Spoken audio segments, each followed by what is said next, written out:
Good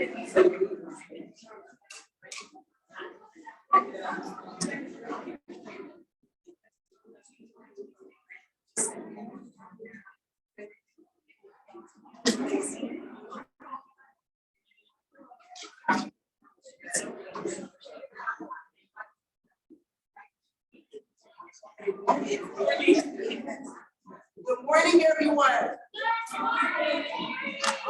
Oh, no, that was kind of weird. That was kind of weird. I'm going to try that again. Good morning, everyone. Awesome. But I think we can do better. We can do that one more time. I think the third time is the charm. So I'm going to do it one more time. Good morning, everyone. Yes, I love that energy. I just want to say welcome everybody to our 5th annual Conversation with STEM event.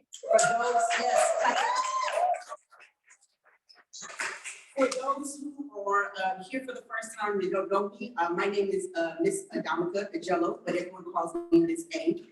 And I'm the Executive Director and founder of Self-eSTEM. And I just want to welcome you here. We have an amazing event. So what we'll do is we'll just kind of kick it off with some welcomes, and I'll provide an overview of the day.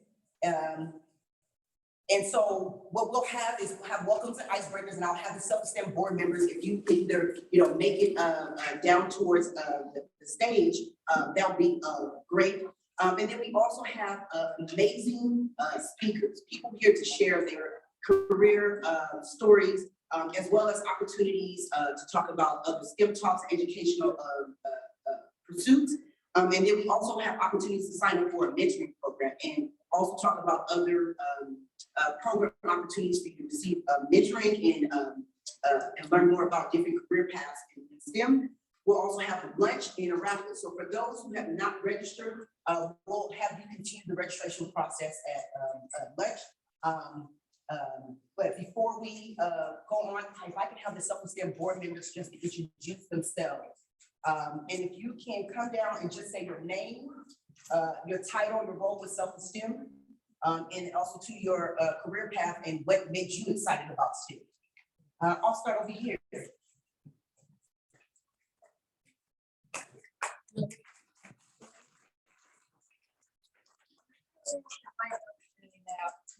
I'm a teacher, I gotta do that. So my name is Ms. Tillman. I'm the Chief Operations Officer for Self-eSTEM as well as curriculum development. And by day I'm an educator in Oakland. And what was the question? And then what made you excited? What makes you excited about STEM? Well, what makes me excited about STEM is that I believe that all students deserve like access to things like STEM. And so I teach in schools where they don't have many opportunities to engage with STEM. So I am excited about bringing those opportunities to my school and other areas that are underrepresented. So I'm like advocate for students who may have not experienced STEM without programs like Self-eSTEM. So,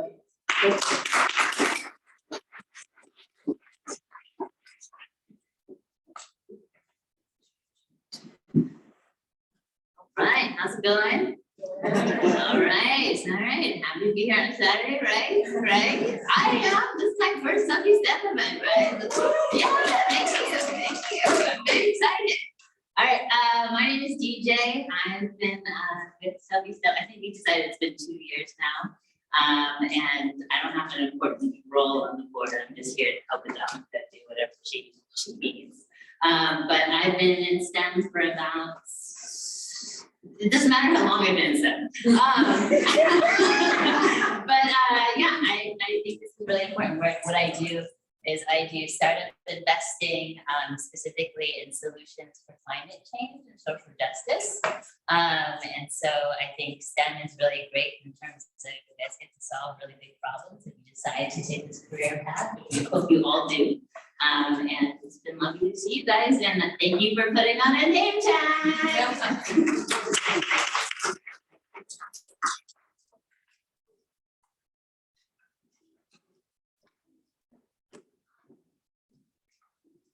Hi everyone, my name is Krathi Meka.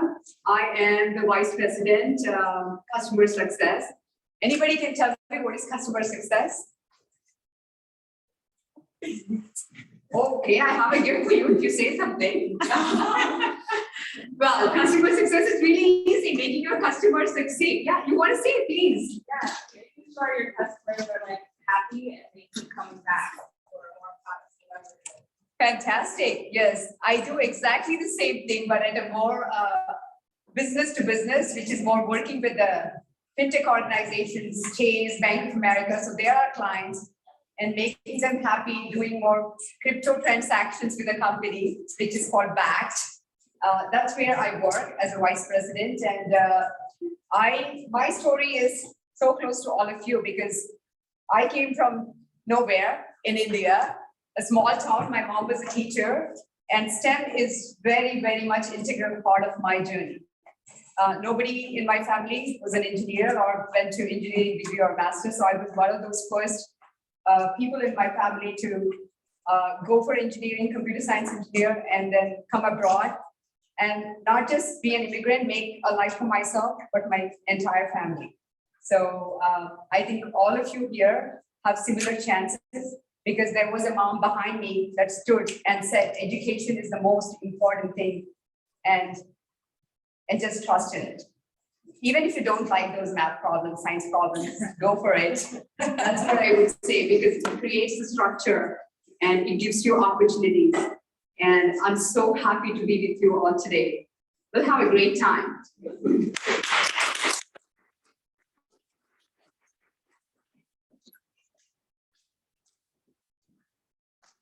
Hello, good morning, everybody. Good morning. My name is Karen Trappert-Frick. I'm a professor here in this department. I'm in the Department of City and Regional Planning. It's the College of Environmental Design. I am on the Self-eSTEM board. I have known my board members and colleagues, and I'm hopefully one of the biggest fans for about 6 years or so, and I'm a treasurer of Self-eSTEM. And what makes me most excited about STEM or Self-eSTEM is this audience, is seeing you in these seats in this room, hoping that you will be at places like UC Berkeley, changing the look and face and culture of STEM.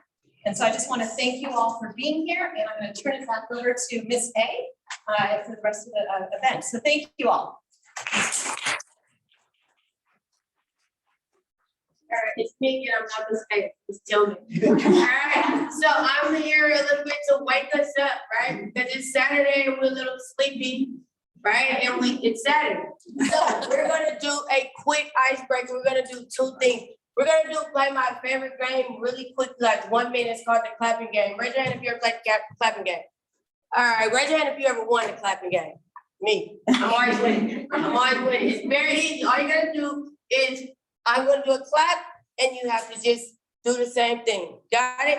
Very simple. All right. That was like one person who said yeah. Can everybody say yeah? Yeah. All right, got it. Let's go. Wait, you gotta wait. You gotta start clap. Here we go. Wait.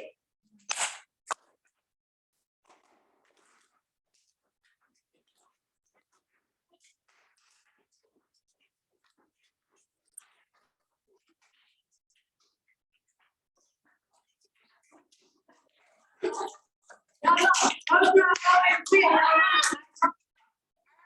gonna play one more game, and I'm gonna take about 5 minutes. I told y'all it's me. Y'all really lost that last one. All right, so we're gonna play a quick icebreaker called Two Truths and a Fib. I don't like to say like we got in trouble if we said loud. Okay, so 2 truths and a fib. A fib is not true. So I'm gonna give you about 30 seconds to think of 3 things about yourself. 2 of those things are true, and 1 is a fib, okay? So I'm gonna go first while you're thinking.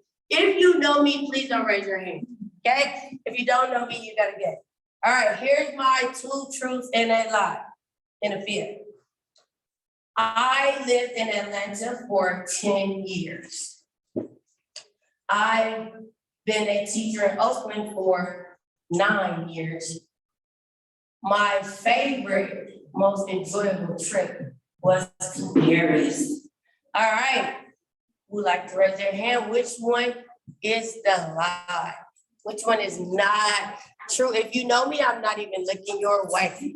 I'm not even looking your way. All right, Carlos. Young man in the black with the cheeks, is that the cheeks? You in here with the cheeks on? No, just one. All right, what's the?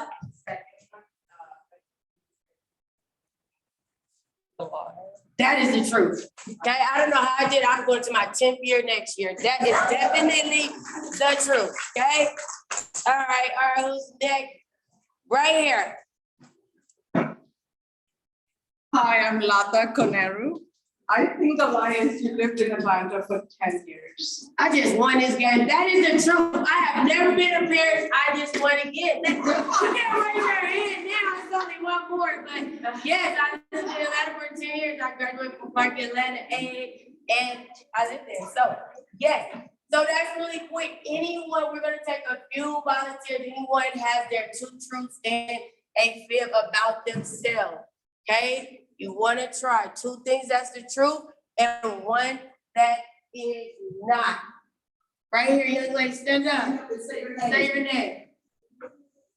I'm sorry, can you hear? Moody. Take it to the Yes, podium, Moody. so we can hear her. If she goes to the podium, we can hear you. If you don't mind coming forward. Buddy said no. I got you. I can translate. I'm like, so, what you said, buddy? Her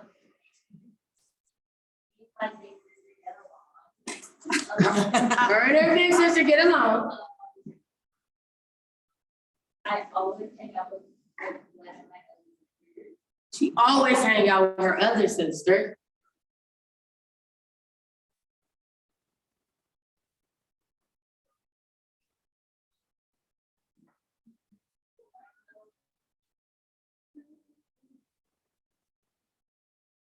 I'm feeling like this might go true.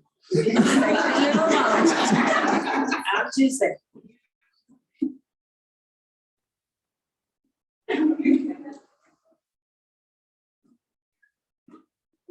Adam's gonna flirt me with the tongue. I got like 1 more minute.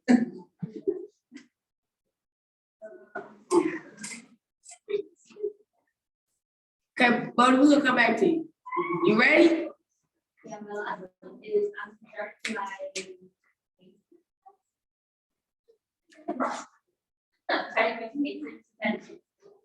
Okay, she's trying to test in school. All right, who wanna guess? Which one is not true? Right here, which one do you think is not true? She gets along with her sister, is that not true? I figured that, I knew when you said it, I knew how you said it. Anyone else before, we can take 1 more before I'm done. But you have had to think about it. Have you got it in your head? You raised your hand, you already got it in your head. We're gonna go over here, right here, sweetie, stand up. What's your name? My name is Ariel. Okay, what's your 2 truths and fibs? But not in that order, don't do that. My favorite color is blue. Favorite color blue? I love animals Love animals? and I go to Pragma Elementary. What? Pragma. She go to Krathi Elementary. Anybody wanna guess? Favorite color blue, she loves animals? Right here in the back.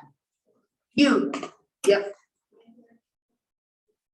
The favorite color is blue, all right, good job. So you guys really good at that, except for me. All right, so that is it. That concludes our icebreaker because we have to hear from our lovely panel. But there's something that we do at Self-eSTEM when our participants or anyone does an amazing job like you guys did this morning at waking up. And so it's called a big swoosh on 3 minutes. I'm gonna play basketball, so we had jumper. So it goes like this. I just say, let me get a big swoosh on 3, and you'll say 1, 2, 3, swoosh, okay? Y'all wanna all try it? Gotta be loud. Y'all woke? I thought we woke up. All right, big swoosh on 3. 1, 2, 3. Swoosh. Good job.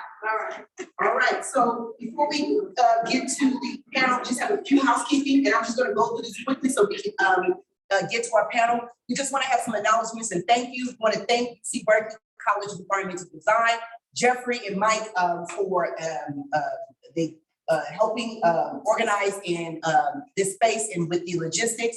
We want to thank our esteemed career panel as well as our STEM Talk speakers. We want to thank Slalom Consulting for the mentoring opportunity. I want to thank the board members and the team, our event planners, and then you, the attendees, for participating in our event.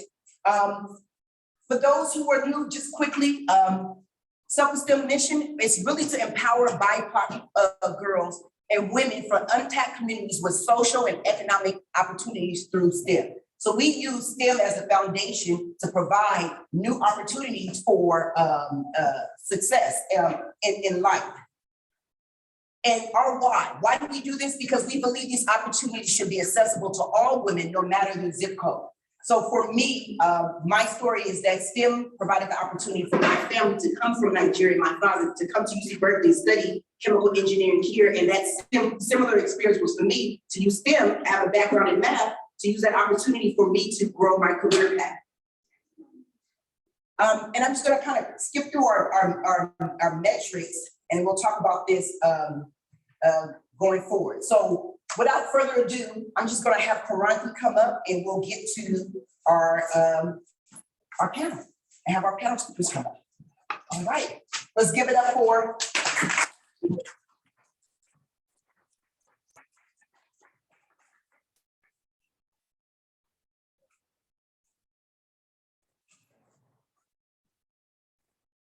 May I have our panel, Latha, Koneru, and Aditi, Ariel, Moody, and Rachel Hawk. Please come on to the stage for us and.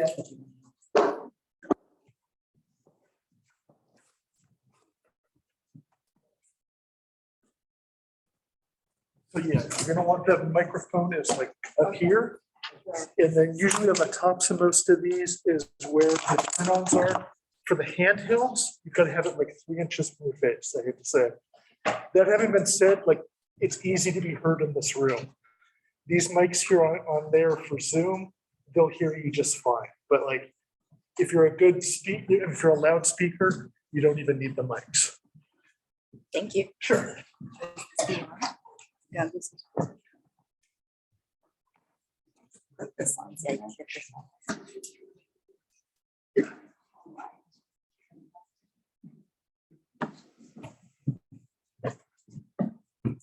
Are you guys all ready? Yes. How ready are you? Super ready. Super ready. I didn't hear that. Say you're super ready. Super ready. Are you super ready, the panel here? Yes. Oh my God, this is exciting. The panel seems to be more excited than the audience. Audience, come on, we have to meet the panel.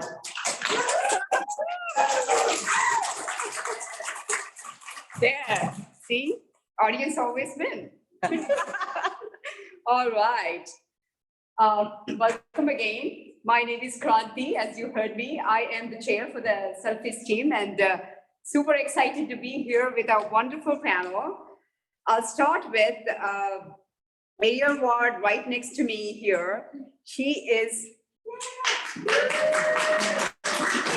transportation engineer in San Francisco Municipal Transportation Agency. And she is a planner at day. She does the engineering planning during the day and does creative things by night.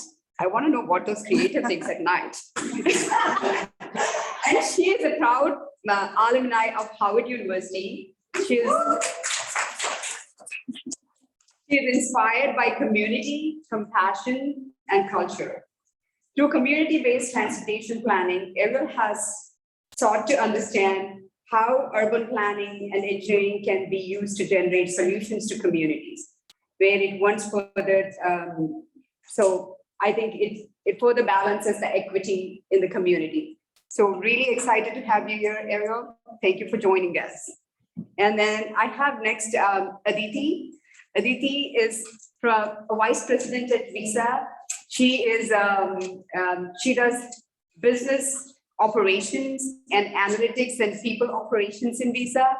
And she, of course, you will guess, she comes from India, but I'll let Aditi talk more about her when we have introductions. And I would have all of the panels here to introduce about yourself and your story.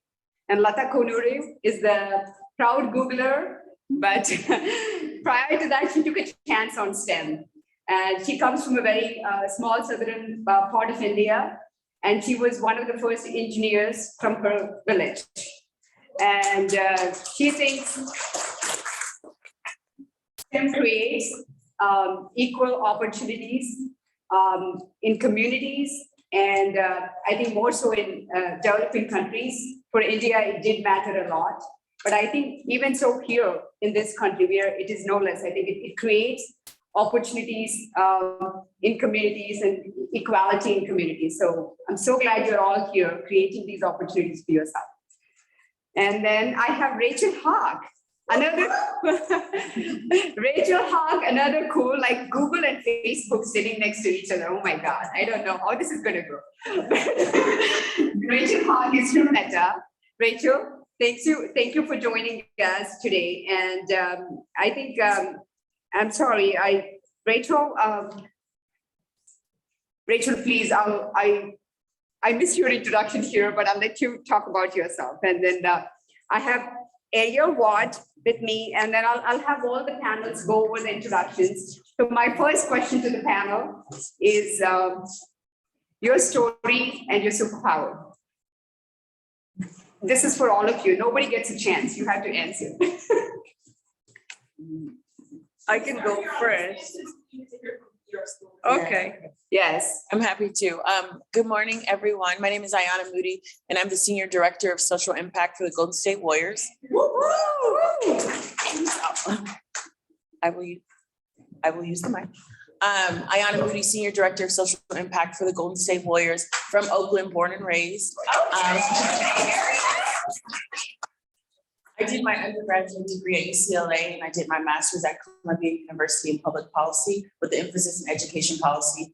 And so it's been a wild ride and journey getting to sports in particular, and I can talk about it later, but my superpower is making connections with people. My friends call me the master connector, so I'm always thinking about how to connect people to resources and opportunities, and so I just love doing it. So also shout out to AFI, I know African American People Excellency. Ayana, thank you so much. I apologize. I mentioned your name as Ariel, but thank you. Turn this on. Hi, everyone. I'm Rachel. I'm a marketing manager at Meta on our economic impact team, and my job is to support diverse small businesses globally through campaigns like Buy Black or She Means Business. I'm originally from Jacksonville, Florida. I don't know if there are any Floridians in the room. No? It's fine. I went to University of Florida for undergrad and University of South Florida for grad school. I spent my first few years working in news and then transitioned to working in tech.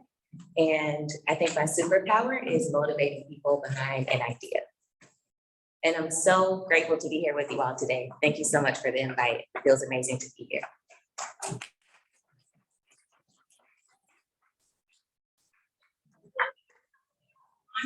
The Buy Black campaign at Meta, like coming up with a concept and actually having it literally take over the company and move the company in a new direction and creating a new role for yourself. You do it now? Okay. Oh, you want? That's great, that's gonna come up. Yeah, we're saving Q&A. We're saving Q&A for a little bit, for sure. Please save the question. I really love it. Hi, everyone. My name is Latha Koneru. I'm an engineer by education, right? And I chanced upon STEM. When I didn't know I was in STEM until much later. I did not have a passion growing up. I didn't know what I wanted to do in life. I just chanced upon it because my parents pushed me towards it and said, if you don't know anything, just follow this proven path and framework and see where it takes you. So for all the little girls here today, I want to tell you, it's okay to not have a passion and not know what you want to do in life, but then follow something that's already there, out there, right? And then have the discipline to stick to it. And that's what I did. I have a career in tech, but everything that I've learned through the STEM program, I try and apply to other areas of my life, which also helped me start 2 Indian restaurants in the Bay Area and be successful. So my superpower, I think if I put my heart and brain to something, I stick to it, I can envision an idea and apply the principles that I've learned since my childhood through these STEM programs, apply it everywhere and anywhere. I do it even in my normal day-to-day life. Like, let's say for like raising a kid, right? Something as simple as that. But I'm really grateful, Krathi and the team, Miss A, to be here today and talk to everyone. Thank you, Latha.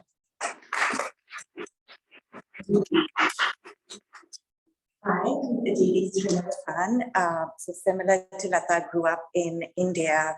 Honestly, did not like math and was not good at it for the longest time. And there's no engineers or anyone in STEM in my family. They're liberal arts and commerce. And while they pushed me for education, they didn't know anything about STEM either. So for me, math, STEM came much later in my career. And I would say even now it's unconventional. And so I would encourage you, don't think about STEM in one way, right? There's many ways to be analytical. There's many ways to embrace technology. Like I'm in a payments company, it's all about tech, but I'm not doing pure tech work. So don't ever shut the door for yourself saying, I'm not a STEM person, because, I tell my daughter this, my husband tells my daughter, the STEM is everywhere. It's just about whatever you're interested in, think of the new cool way of doing that, and that is STEM for you. So that's sort of been, my goal. In terms of sort of my superpower, and I'll say this for all of us, especially girls of, women of color, underrepresented, believe in yourselves, right? Don't let anyone else tell you what you stand for. And I think that's something I have kind of learned along the way, again, being unconventional. So in terms of background, like I'll just quickly touch on that. And I came from India, I did accounting and, somewhere sort of economics, literature, but then came to business school, went to Wharton, and from there kind of went to consulting and, made my way up the chain. And I'd say now, I have people like Rama who are way smarter than me, but invest in those people, build your sort of partnerships, build your network, and believe that you'll understand it once you have all of those elements in place.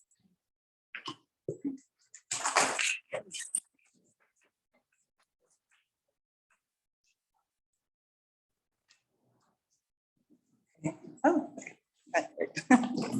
Hi, everyone. I study civil engineering at Howard University, and I have a master's of city planning from Berkeley, so right here in this building. And I came to engineering through a love for art. So growing up, I loved art, I love poetry, I love music, I love all of that. But I was also a first-generation college student and a free lunch kid, so didn't have that much money. And my mom was like, no, you can't do any of those things. You have to do something that makes money. And so I didn't really take much consideration to that. But, through my love of art and all of these things, I found a way to see engineering as its own art, and also see engineering and planning as an opportunity to bring in the things that I love to the work that I'm doing, because it is relevant and it's very significant. And then my superpower, I would say, is empathy. I've been very empathetic since I was a young kid. And so that just gives me the ability to see multiple sides to a story. And that's really important when you're doing work that serves a community. So, thank you.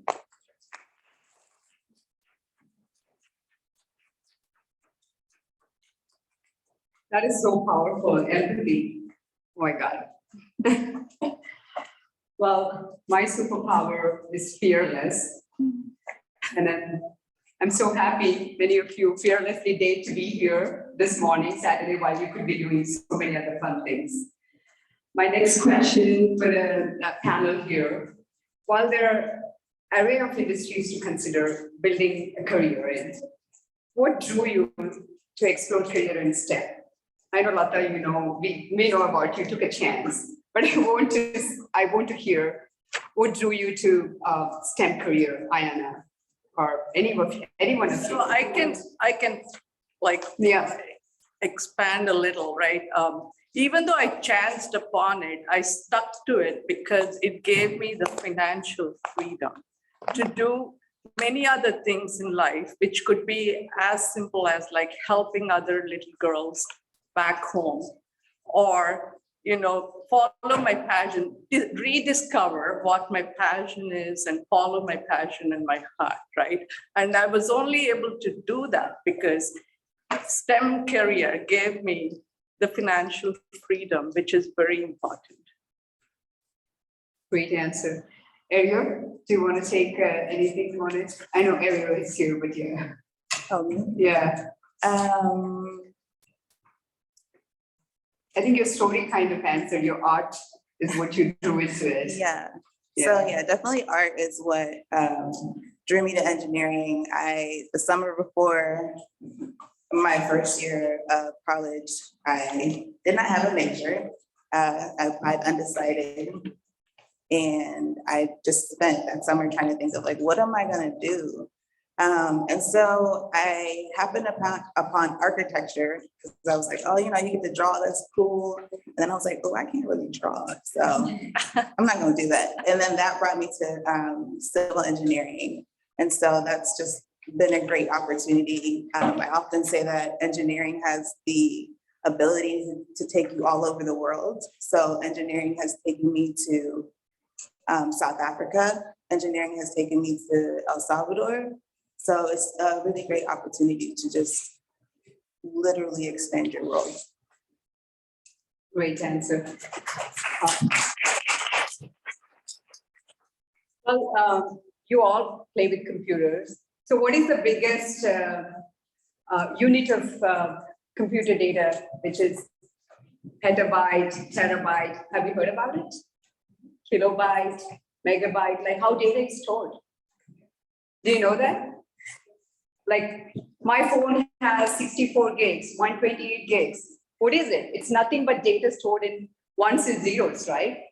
So my story behind STEM was when I was in high school, it was summer holidays and there was Megabyte was the company that came and they started the summer camp to have kids come learn in basic programming language.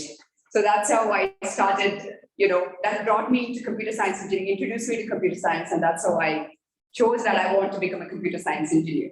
That was my story coming into this STEM.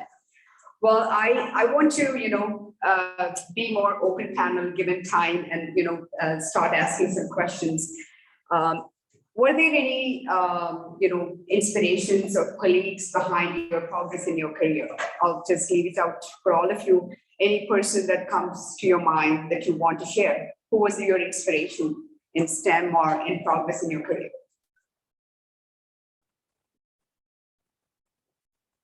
I can start. Yeah, sure. So I would say often it's not very conventional, right? So it starts with somebody mentioning their mother. It really does start that young.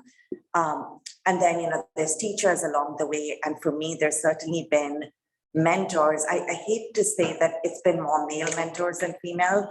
I would want there to be more females. So now I'm actively looking for that. But, there's a little bit of we still are lacking in representation in many places.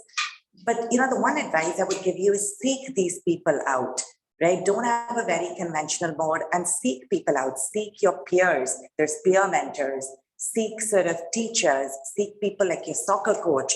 It doesn't have to be one person, and that person doesn't even have to be directly related to them.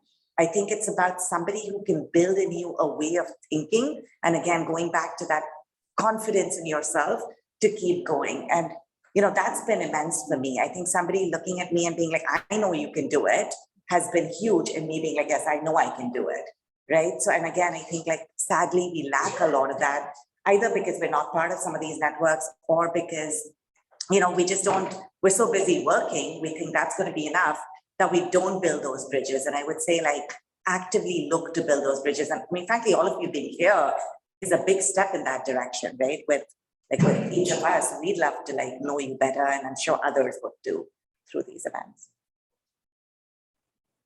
Great. I can go. Yeah. Sure. I think I'm constantly inspired by people. I agree with you. I think that my mom, is probably one of my biggest inspirations and biggest cheerleaders. But, I think, just growing up in Oakland, like many of you all, like you just experience and you just see so much. And like, it makes you just a super resilient person. And then you're like, I want to come back and help those people. I think about like, friends from high school that just didn't have opportunity or resources and didn't, necessarily achieve what they found to be successful. And I'm not saying college is the only way to be successful. I want to be clear. I think that especially in an economy like the Bay Area, like I have friends that make 3 times as much as I do and have never stepped foot into a college.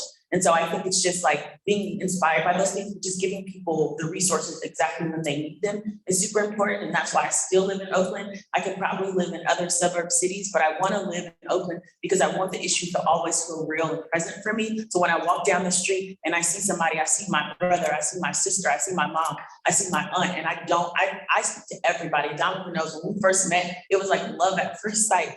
It was like an instant friend. And I believe that you have to see everyone as being your family members because you respond to them different and better because you see yourself in them. So you all are inspirational too. It's really great. I think that really takes me to this next question, which is the same thing, like when you're walking down the street and relating that people look alike, and the statistics show that women and people of color represent small number of the STEM workforce. How has sometimes, being the only woman present in that room, only women and person of color being in that room, and how did you give yourself permission to know that you belong? I think I can take that question. So a lot of times, right, I see myself being the only woman in the room, let alone an immigrant. English was not my first language at that time, right, while growing up. I think when I step into a room, especially at work, I forget if I'm a woman or if I'm speaking to a group of men. I put that outside the door and step into the room. I rely a lot on data, right? If I have to make a point across, I use data to support me, and I rely on it quite a bit. And I'm trained to do it through the STEM programs.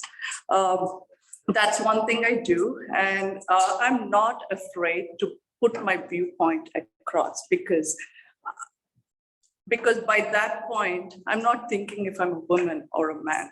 I just want to put my point across because for me, I want the best for whatever that project is, right? What is that I want to get out of that meeting? So that's where my focus lies more than, hey, am I the only woman? Am I looking different from this other person in the room? So it's just that shift in focus to what really matters. What do you want to get out of that meeting in that room? I think focus on that, and you should walk away with, whatever you're seeking from that meeting. Great.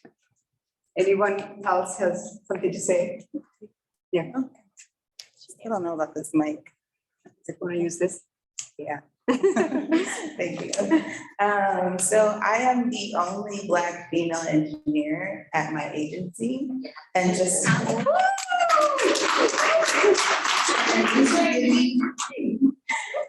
to give you a little scope, my agency hires 6,000 people. That's right. So I definitely have felt the pressure of being the only one, and sometimes the first one. I would say that my experiences, one at Howard University, really instilled a sense of purpose and understanding who I was. I definitely took it for advantage because a lot of my professors were Black women, a Black man, and I was like, oh no, this is just what the industry is. And then I got out and had a rude awakening. But I'd say also from there, it's like I have a mentor dairy, and I just have had incredible women of color along the way in internships or, walking down the street or anything like that. So I think for me also, it's like when I'm in the room, like who am I representing? So I'm representing my mother and my grandmother and my great grandmother, all of those people who don't have college degrees. I'm representing the friends who didn't make it. So I definitely carry that with me, and it can be heavy sometimes, but I feel a responsibility to it. And so actually one of my great mentors is in the crowd. So that's Danielle Harris over there, and she just saw me while I was waiting for an interview, and it's like, "Are you waiting for an interview?" And I was like, "Yeah." And then like from there, it's just been an incredible relationship. So.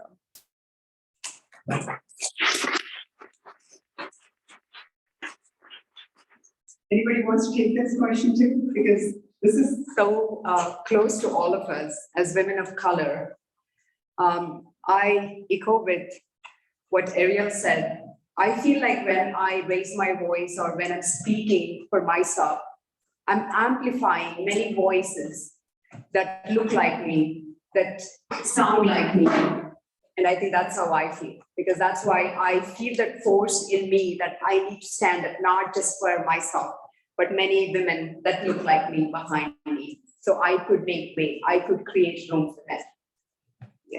Yeah, I mean, that's the thing that I would add. And I would say for each of you, so we were having a dinner conversation yesterday about how, there should always be a purpose bigger than yourself, right? And I think that's where I have been, I think it's a privilege, right? And then when you reach a point where you are in a leadership position, you want to make that bigger and broader. So I've been lucky to have two actually African-American women in my life recently, one of whom is our Chief Diversity Officer. And, she's leading the good fight here. And I think it's our responsibility to sort of join that, right? And I think that's where, yes, there are fewer people today, but it gets better by the day. And we need to push that envelope as much as we can. And I would say it starts young, and we should all just, be out there doing this.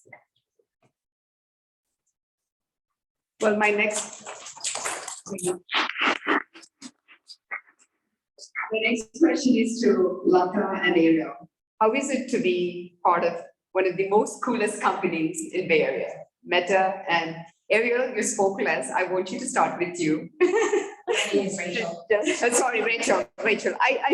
I know Ariel is the last person, and her name keeps coming. I'm so sorry. Rachel, the first question. Yeah, this was asked you. Yeah, stop talking. Oh. No, just joking. No. Yeah, so I joined Meta 4 years ago. Before that, I worked in news, so in a completely different industry. I also lived in the South. And so coming here, it was a rough transition for me. I was switching industries, switching locations, moving here where I didn't know anyone. All of my family and friends are in Florida. And so coming here, I faced imposter syndrome, which is when you can feel like, despite having accomplishments, you can look around and feel like you maybe don't belong, or maybe snuck into the door, but I didn't. And so it took the help of mentors around me, inspiring me to really have a growth mindset and believe that, or here's the difference between a fixed and a growth mindset. If a failure occurs and I have a fixed mindset, I might think that it's a reflection on me and on my intelligence. But if I have a growth mindset, I just view it as another challenge, an opportunity for me to once again prove why I'm here and to do the work that I was meant to do. So once I took the time to understand why I was here and at Meta, I really feel like I was able to begin to grow. And this is when I started to do work that I was really proud of.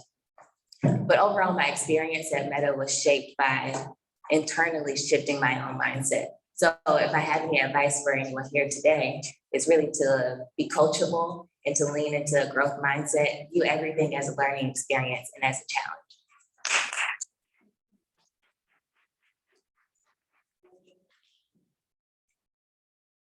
So if I were to say, like, when I was seriously considering applying for jobs and then where do I see myself working, I worked in startups, I worked in several tech companies, which was not just fulfilling for me in a way I wanted to be.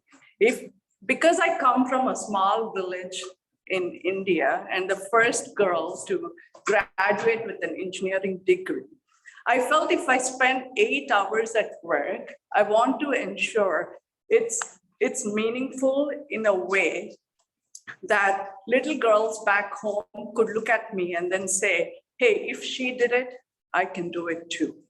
And for me, I felt going and working at Google is like, I feel at home. Because the mission to organize world's information and make it accessible to everyone is so powerful. And in my little ways at Google, I want to contribute towards that mission so that this information is accessible to every little girl, not only back home, but for all the girls here as well. I hope that answered the question. Yes, it definitely does. Yes, I think, thank you, Latha.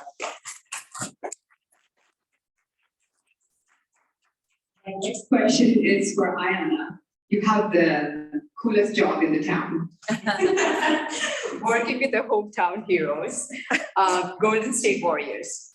One may wonder how sports and STEM coincide. We'd love to hear from you how STEM fosters into the sports side. Yeah, we're the best team in town and we're winning.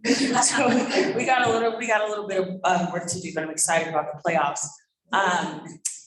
The Golden State Warriors to me is one of the best jobs to have. It's not as glamorous. I want to start by saying it's not as glamorous as people think it is.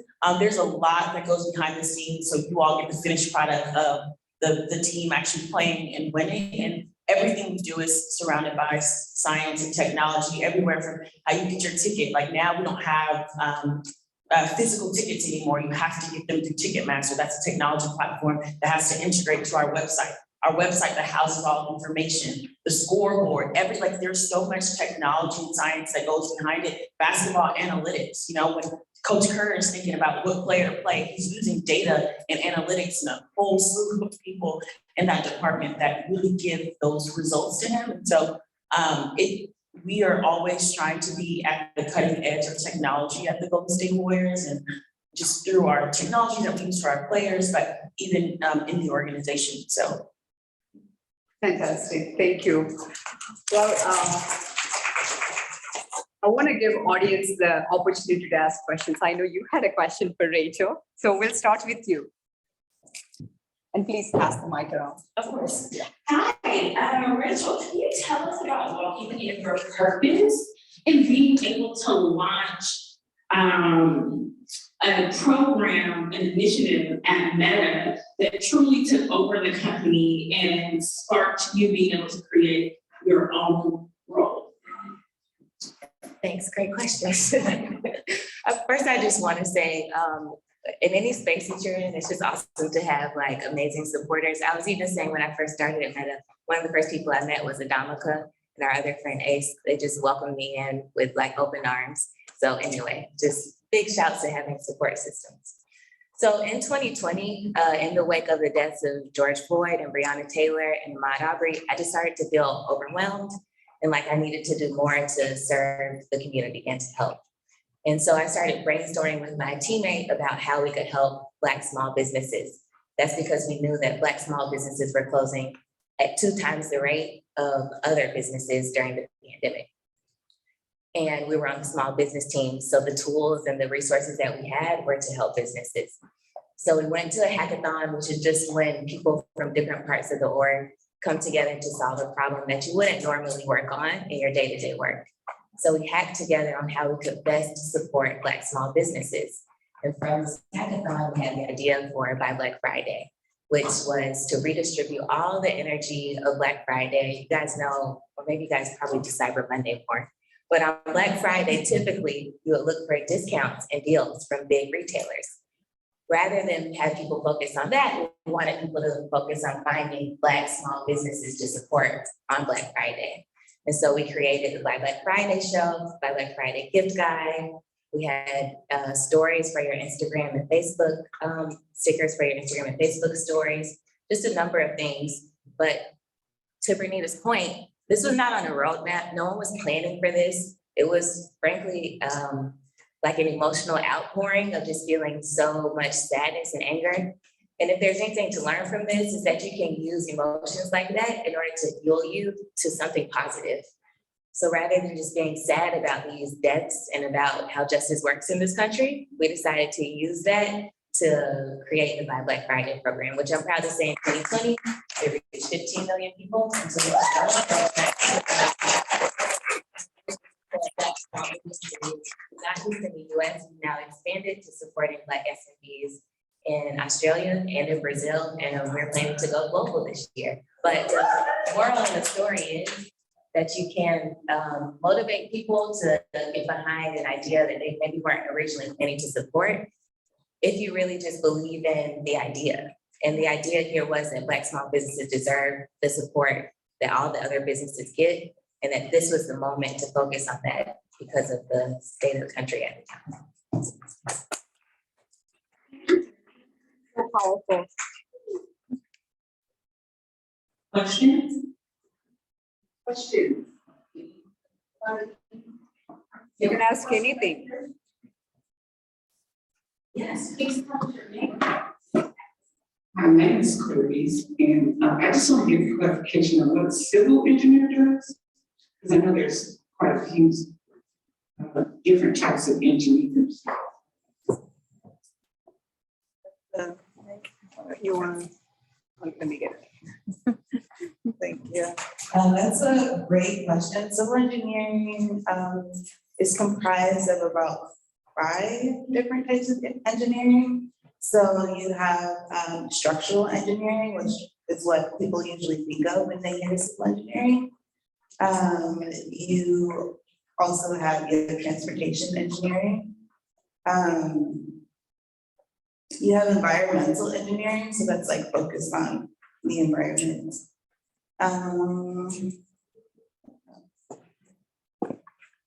Construction management.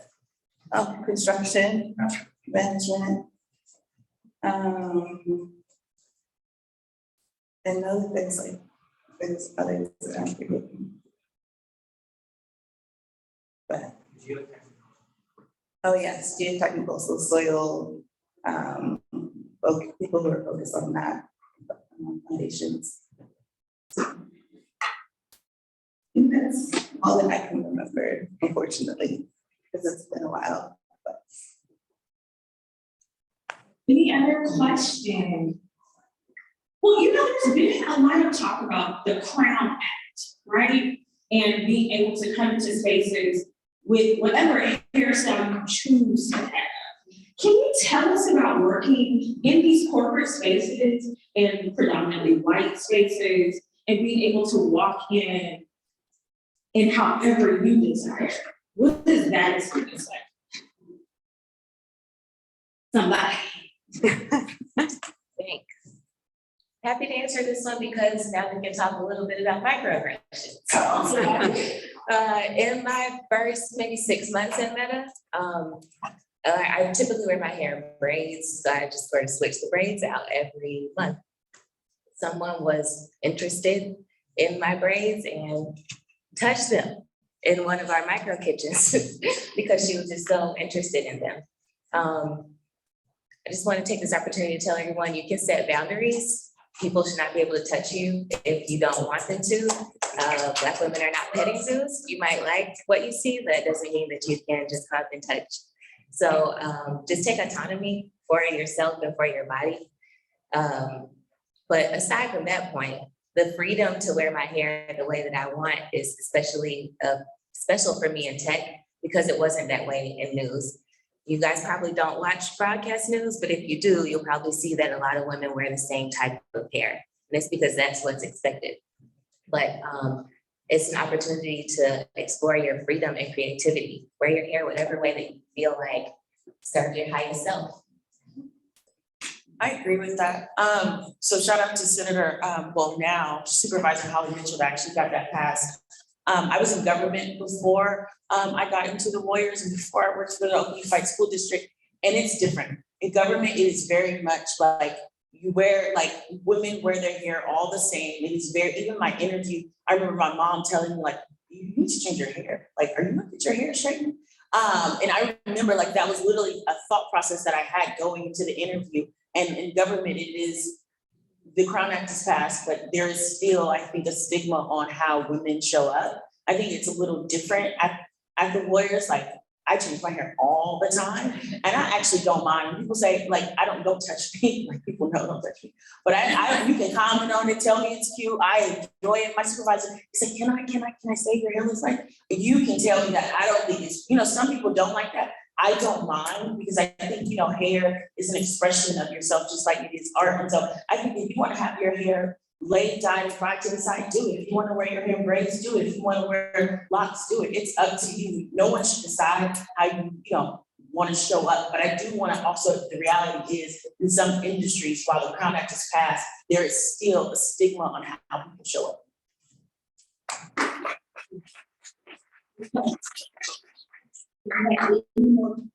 We have a question over here.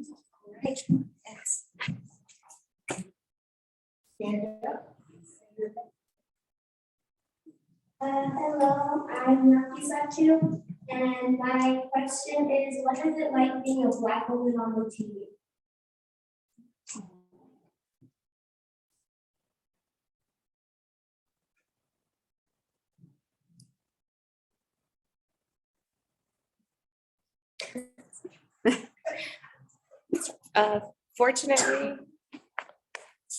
Fortunately, my job is to support diverse small businesses. So being a Black woman on my team, we all Black women on my team actually. What I find is that I'm able to speak on behalf of my culture in a way that no one else can. Your cultural competence is an added skill. You might not recognize it as the same way you do as like skills you learn in school, but it is. I'm able to give an opinion about programming decisions that I think will work to reach our audience that I don't think anyone else can. But that's the amazing thing about diversity, is that everyone here could do that based on the communities and the families that you grew up in. That is your superpower, to know and have like a deep understanding of those communities. Everyone doesn't have that. So leverage your position and your uniqueness in that way. Is it on? No, I don't think. At the bottom. Maybe Just a second. Testing, so just like an inch from your mouth, they just said I think that's an excellent question of what's it like being a Black woman on the team. And I had to think about it for a minute. I think sometimes it's hard, sometimes it's exhilarating. Just having the opportunity to be in a room and know that if you weren't there, who knows what the solution or a product that would have come out of that. So that is also an important thing. And then just being able to bring my experiences and be proud of them to the room. So yeah, it's not obviously like we want to have a room full of, women of color, but it's okay sometimes. I have a question as well, also take a question for the audience, but for each of the panel members, maybe you can share your career path, one thing that you are like most proud of, like your biggest accomplishment, whether it's related to STEM or just your community. I just would love to know what would you say is your biggest accomplishment from your career path? I'm going to tweak that a little bit. Instead of accomplishment, I want to say like lesson learned in my career. Because I think we all get high on our own supply and we pat ourselves in the back, but everyone is super esteemed. So I want to just have a real moment with you all. When I told my parents that I was not going to law school, like I intended to go when I went to UCLA, they were like, what are you gonna do? How are you gonna make money? Similar to how Ariel was saying, like, you go to college, it's like your job is to make money and come back and bring that to the family. And so it was a very hard to tell my parents, they're like, what are you gonna do in education? You're gonna be a teacher? And I was like, maybe.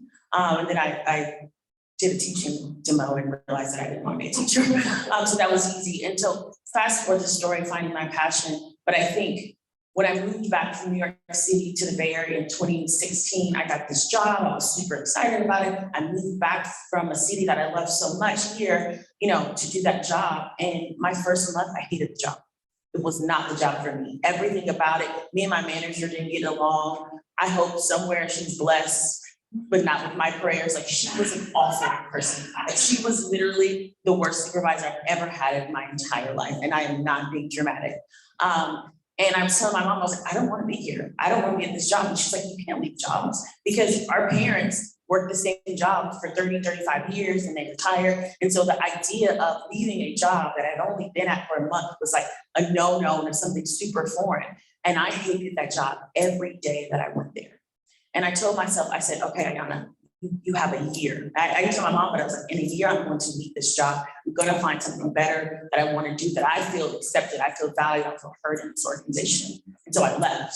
But the rule is you don't leave a job without a job. And so I was constantly networking, meeting people, trying to figure out what industry I wanted to go next. And so I say this story to say, sometimes when love is not being served, get off that table. That's not the place for you to be. You're gonna find a better place. And it took me though to have that job and say, that's not what I want to do, to figure out what I did want to do. And I feel like I took my career more in my hands to be like, I want to be in working places that value me. So I would say to anyone, like, if you start a job and you don't like it, find a new job. There's gonna be somebody that's good. That's a good response. So I would like to switch my question. Yes, if you can share one of the key lessons learned. That's great. I'll go next. I think in the same way, mine was a transition. So I told you guys about the Buy Black campaign, but the Buy Black campaign was not my job. It was just a random thing that we pitched and they allowed us to do it, gave us the resources to do it. So after that, I started being really vocal about the positive experience that I had and how I wanted to continue to support diverse small businesses. And so I just would say, if you all have a desire inside, it's okay to vocalize and let people know around you that you want to do that. One, it will help those people hold you accountable for making that become a reality, but also it'll put people in a position to help you. So one of the people that I told that I wanted this to be my actual job was our director at the time. And then this became my job. So just speaking up and being An advocate for yourself. is like one of the things that propelled me to the position that I'm in today, where I'm able to do what is in a way one of my dream jobs. I get to just think about diverse small businesses all day and how they can be better. I want to add one, right? I think don't stick to what is my job, what is my roles and responsibilities. Find opportunities to extend yourself, by which you will be able to find advocates for you who will support you and take you far, both in your career and your life. Never say, is this my responsibility? Does this fit in my job framework and responsibilities that were told to me? No, always look for that extra mile, right? Extend yourself, and that's what I would recommend, not just in your careers, right? Even at school, little girls, extend yourself, find those volunteering opportunities, find ways to help others, and find those mentors and advocates for yourself.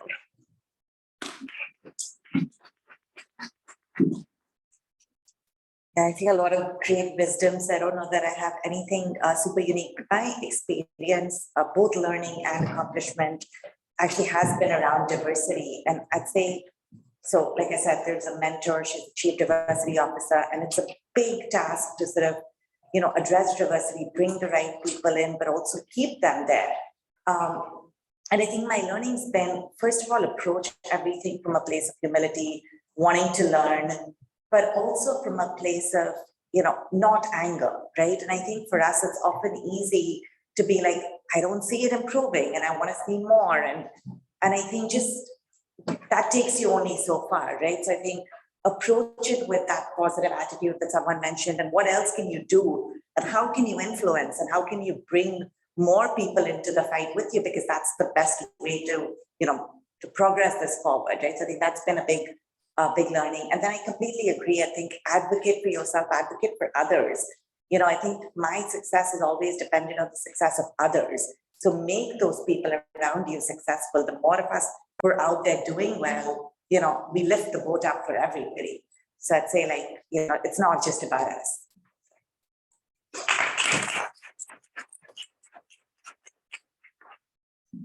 I'd say one of my biggest lessons learned was around imposter syndrome.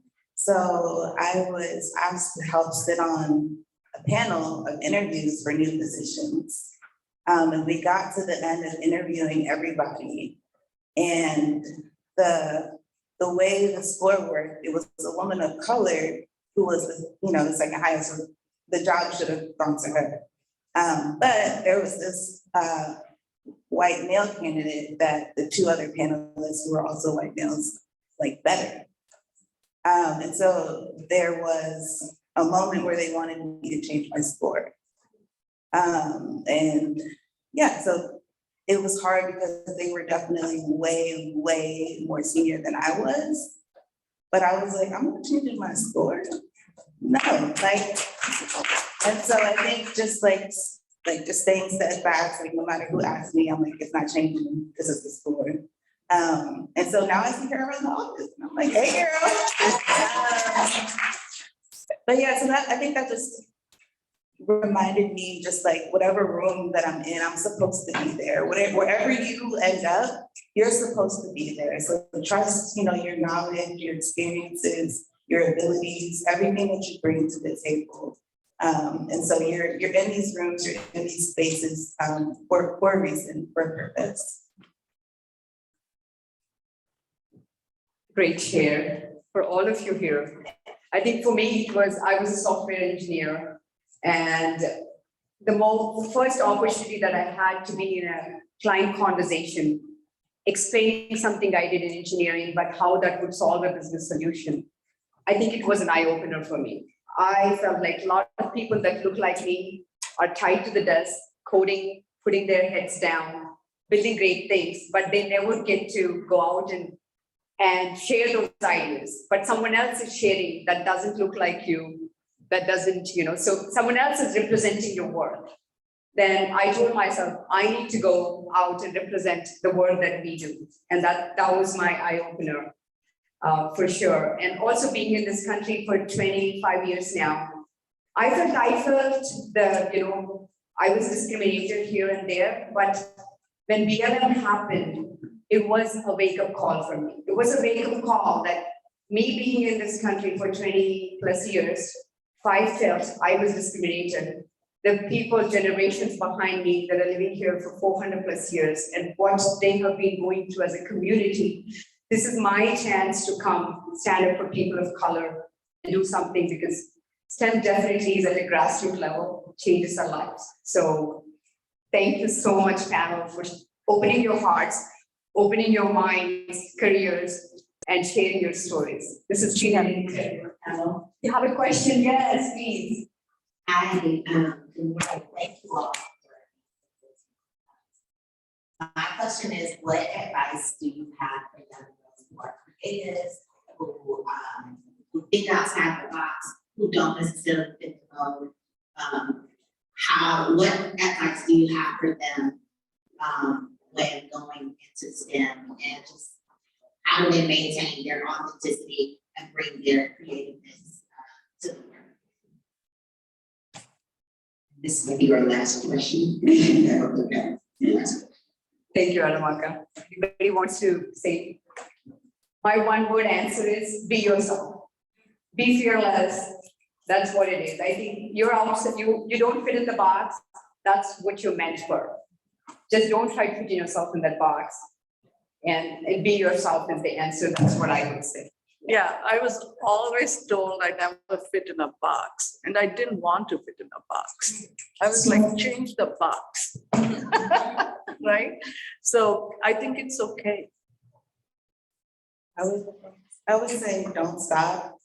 I would say that, these STEM fields, engineering fields really, really need you. And you can always use the things that you love in different ways to make a difference. So I really love to write, and I would write little stories when I was growing up. And around the pandemic, when it was first starting, there was a lot of opinions or conflict about how we should be making decisions around transportation planning and engineering in the pandemic.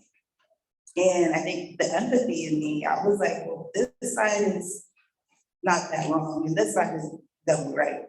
So I wrote about it. And I was like, okay, if 5 people read this, that's cool. And so 10,000 people had viewed that article that I wrote. And so that's just a different way to kind of take the things that you love and continue to, integrate it into your work. It all matters, whether you love poetry, art, everything. Great. Thank you all. I think we have to move on to the next session to keep to the schedule, but this has been wonderful talking to all of you. And thank you all for being a great audience.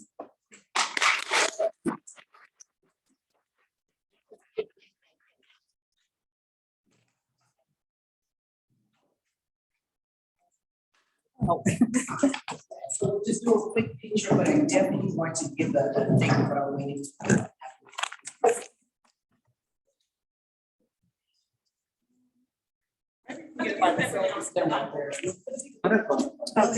Okay.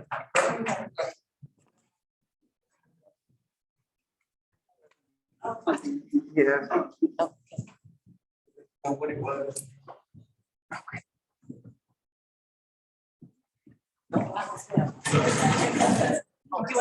Okay.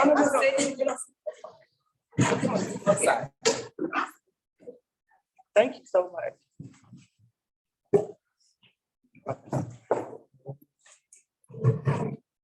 One, two, one more.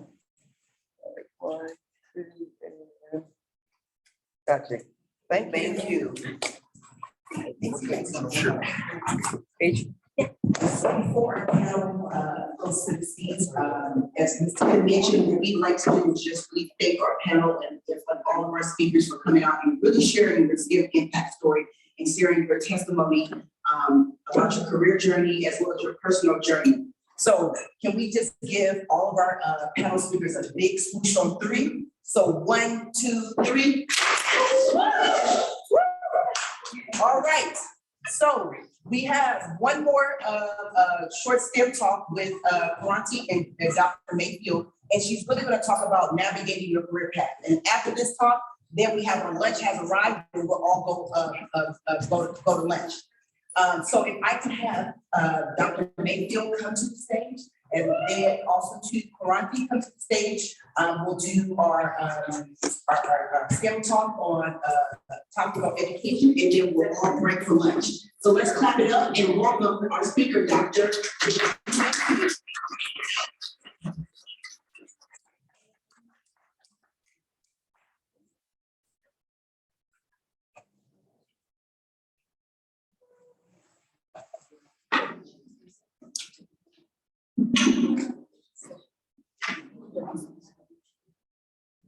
Dr. Mayfield.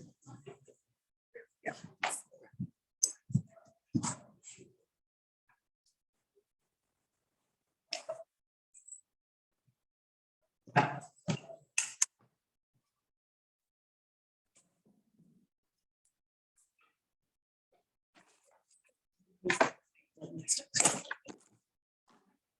This isn't working. Thank you.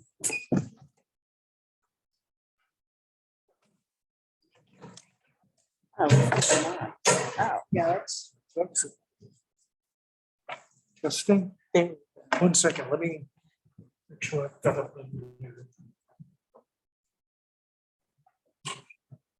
Give them a try. They both should be working now. Hello, Keep yes, them about like an inch or two from your mouth as will well. do, will do. Okay. Dr. Mayfield, Yes, nice to see you in person. it's so wonderful to see you and it's been to some fun places last night. Yes. Yes. Well, Dr. Mayfield earned all her degrees.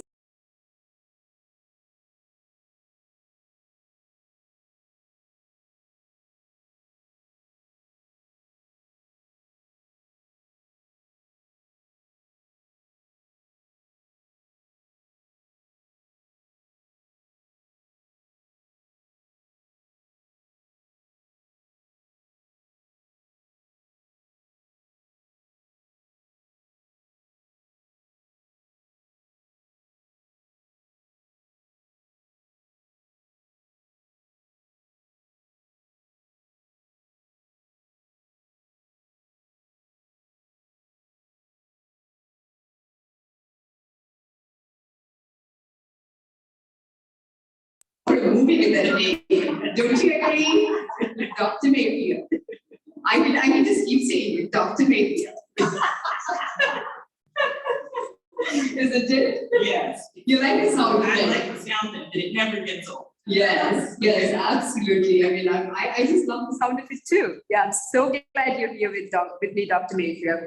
I mean, I cannot say that, how much an impact education had in my own personal life, or even like to look at India was a developing country, or was even known as a third world country, right? Because if you look at a lot of the countries around India, Afghanistan, Pakistan, what do you think that made maybe India different from rest of the countries which have very strong ethnic background, belief in the religion? What do you think? What do you think that differed India from rest of the countries? Anybody could say? Education. Education was so fundamental as part of our upbringing. I mean, it was something even, my mom was a teacher. She didn't know anything about STEM, but she pushed me. There are a lot of Indian parents who are farm workers or cleaners, but they push their kids to go study. And that just changed the nation's face, how the nation has progressed. Like if you see a lot of engineers, doctors around you, they're from India, but their parents didn't have the same privileges. It was, they created the privileges because the parents emphasized on the education, or even the kids went that route. So I'm so happy that Dr. Mayfield is here. And I want to know your story and your superpower to begin with. Yes, so I am a local person. I went to middle school in Oakland and I graduated from Berkeley High. So I have to give a shout out to the Yellow Jackets because we're in Berkeley. And from there, I went to UC Santa Barbara and I majored in Black Studies and Political Science. And from there, I went to actually where I work now. I earned a multiple subjects credential from Holy Names University. And then I got my special ed credential, master's and doctorate at the University of San Francisco. And at the time that I graduated, which was 2001, I really wanted to go and work for the US Department of Education. But with September 11th, my mother was like, no, you've got to find a job in Oakland. And just as I was really looking, they had a position at Holy Names University. And so I started my path in higher education at that point. But I would like to say that I taught special ed at John Swett for a number of years, and I'm a second generation educator. And my husband currently teaches at Horace Mann in Oakland, where he was a student. And so I think that is something that's very special. My superpower is problem solving, which is something that I share with those of you who have the skill and desire to have careers in STEM, because there's a lot of trial and error and tinkering. And I really like to solve problems for people. And as Krathi? Kranti. Krathi. I don't have a cool name as you. That's pretty cool. That's pretty cool. Kay, you can call me Kay. Kay. She mentioned that I was one of the first African Americans to be tenured at Holy Names University. I actually am the first African American. So as a tenured professor, I could do a lot of things as a professor, being a woman of color, being African American, having a lot of culturally relevant pedagogy. I could work with teachers so that they would be effective with all students and really be able to recognize and uncover the genius of all students. My master's research was on the disproportionate representation of African-American males in special education. So my mission is to uncover the genius of our kids and for teachers to really recognize that they're efficacious with all students and that any student in their classroom, they can do what they need so those students perform at the highest levels. I had a career as a professor, and then I became the chair of the education department, and now I'm the dean of the School of Education. And so at that level of administration, when I say that I like to problem solve, I like to make things right for students. So I navigate the terrain of higher ed for students. And I go and talk to people, and I bring them candy, and I bring them flowers so that they do maybe a little extra so that the path for our students can be smooth. And if it isn't smooth, we can recognize what needs to change in the environment so that more students can be successful. Of course, I have a passion for African-American males matriculating, but I'm a female. And so I definitely want the academic experiences for African-American females to be fruitful, abundant, expansive, affirming, so that we have higher graduation rates and higher rates that go to college. So my superpower is problem solving. I'm also pretty empathetic. I think I'm also a good listener. So I would say problem solving and listening are my superpowers. Oh my God, that's, she has one more superpower, that Dr. Mayfield. Dr. Mayfield is her superpower. Yes. I feel like my name is my superpower, Kranti, meaning revolution. Yes. So I feel Dr. Mayfield, the name itself is like, you being the first African-American tenured professor. Yes, that's excellent question. That means that I can almost never lose my job. I'm married to the I have gone through all of the evaluation, all of the scrutiny, and so I have job permanence. That's what tenure means. I have job permanence. And because I'm a critical thinker, as I moved in my profession, I always made sure that I will never lose tenure. So even though I'm not teaching, I have what are calling retreating rights. So if I decide that I don't want to be the dean of the School of Ed, because I earned tenure, the university has to find a place for me to be a professor. So job permanence. Thank you for the question. It's very rare that African-American faculty have tenure. Often in higher education, you see us in positions as adjunct faculty, which are part-time workers, which are very valuable, but they don't have the job permanence that tenure gives you. Oh my God, that is so powerful. None of us can ever say it, working that we have that tenured positions. No. So that is something, Dr. Mayfield, I think all of you kids here, something she has worked hard towards, going through multiple evaluations, yes, and qualifications to earn that privilege, and that's being the tenured professor. That's amazing. And I also, from your conversation, like you said, you give flowers, tea, candies to the students. You know what we got to perform well in school back home?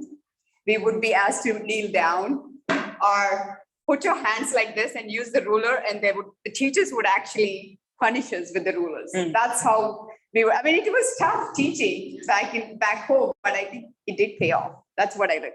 Maybe this generation, candies and flowers. Maybe now generation, I will like your Instagram post or I like your TikTok video. So maybe that's what is the candy and flowers, right? Yeah. Well, thank you so much for sharing your superpower, problem solving. I love that. I want to, Dr. Mayfield, you have many student cohorts around you, right? In your student cohort, like what makes you like, what do you think? What is your opinion that how do women stand out in STEM as they're in this education field? What makes them stand out from other genders, female versus, other genders? How do they stand out? I really want to know. Well, so it's very important for everyone to be at the table in STEM, science, technology, engineering, and math. Women are by nature more inclusive. So we're going to be interested in how our, for example, medical trials impact everybody. So with one of the things that we're dealing with now, the pandemic, some of the medicine that they needed to try out was only tried out on men. But we need to know how it impacts females' physiology. And women instinctively are going to want to make sure that any clinical trial has a good representation of women so that we know how to adjust and change the research so that it can be beneficial to women. I find that women, like I said, are more inclusive. We think about things out of the box. We use our practical experience to drive us. Necessity is the mother of invention. And women as multitasking beings are going to really think in a big picture about what needs to happen for something to be successful. I think in girls' play, there's a lot that gets uncovered that could really be beneficial in STEM careers. Women also have a sensitivity and an intuition. And I think that is very valuable. Right now, only about 28% of the people in leadership in STEM are women. And only 30% of the people doing a lot of research just across the board in STEM are women. So there's a voice that is clearly missing at the table and in the laboratories, because we think about things differently.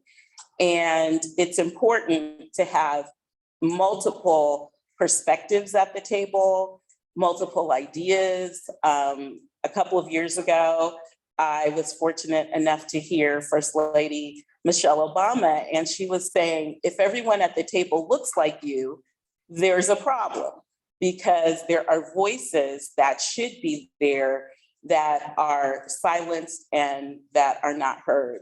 And so, women make some of the best discoveries. And when we do, we bring other people to the table. When women are in leadership, and especially African-American women, our teams are more diverse than anybody else's team. We hire everybody. And it's really important to know that, and to know that we bring that to all leadership that we do. And so when I say everybody, I just want to unpack that.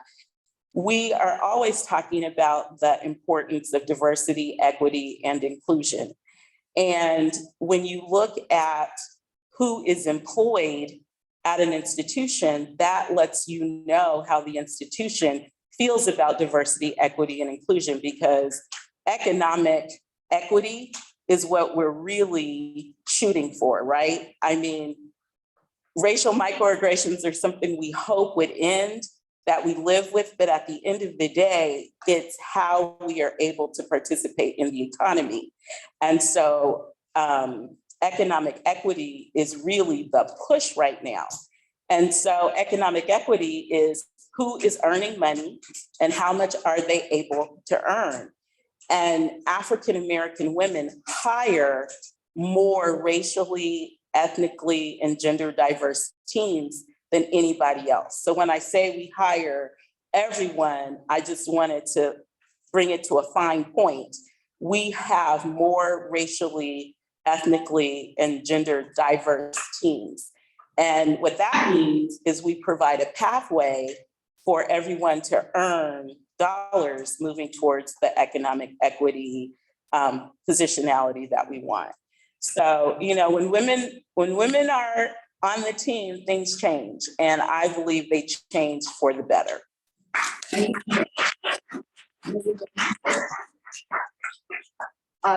Becoming a software engineer, I think, being a software engineer, what I felt is women code more beautifully. And being in fintech, which is financial technology, the technology behind the credit cards and banks, they say when women are on boards, the organizations are run more ethically. So I want to give, I'm keeping a check on the clock because it's lunch hour. I want to know a lot about, many things, but I actually want to give you an opportunity to ask your questions, for next 5 minutes before we move to the lunch. So please, you should have, Dr. Mayfield is such an amazing speaker. And I think it's a great honor. You have so many great ideas. You should ask any question about your school, maybe your math problem, maybe something else, but I'm passing you got that? Yeah. So just before we go, we'll just take 2 questions because I know that you guys are hungry. We have lunch set out there, so just 2 questions. I see a hand here, and I see a hand here. These 2 questions. Let's do this, and we can transition to lunch. Yes. What was that hand over here? Thank you. My question is, how are you able to build up and then become the first African American? Excellent question. So one part is reading and knowing what the process is. It's also having allies. Nobody does anything by themselves.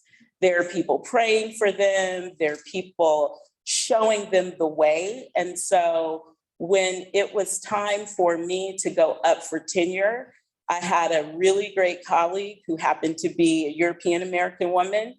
And she said, these are the things you need to do, because she had gone through the process before. And then she said, and if you don't get tenure, we will shut the university down because you have earned this. My friend is Kitty Kelly Epstein. She said, you have earned this. If you don't receive what you have earned, we will shut it down. So I read the information. I talked to people who had already done it. I submitted my work on time, which is something that I just want to underscore, like adhering to timelines and deadlines. And I put my best effort forward, and it absolutely paid off. Thank you for the question. Yeah. Awesome.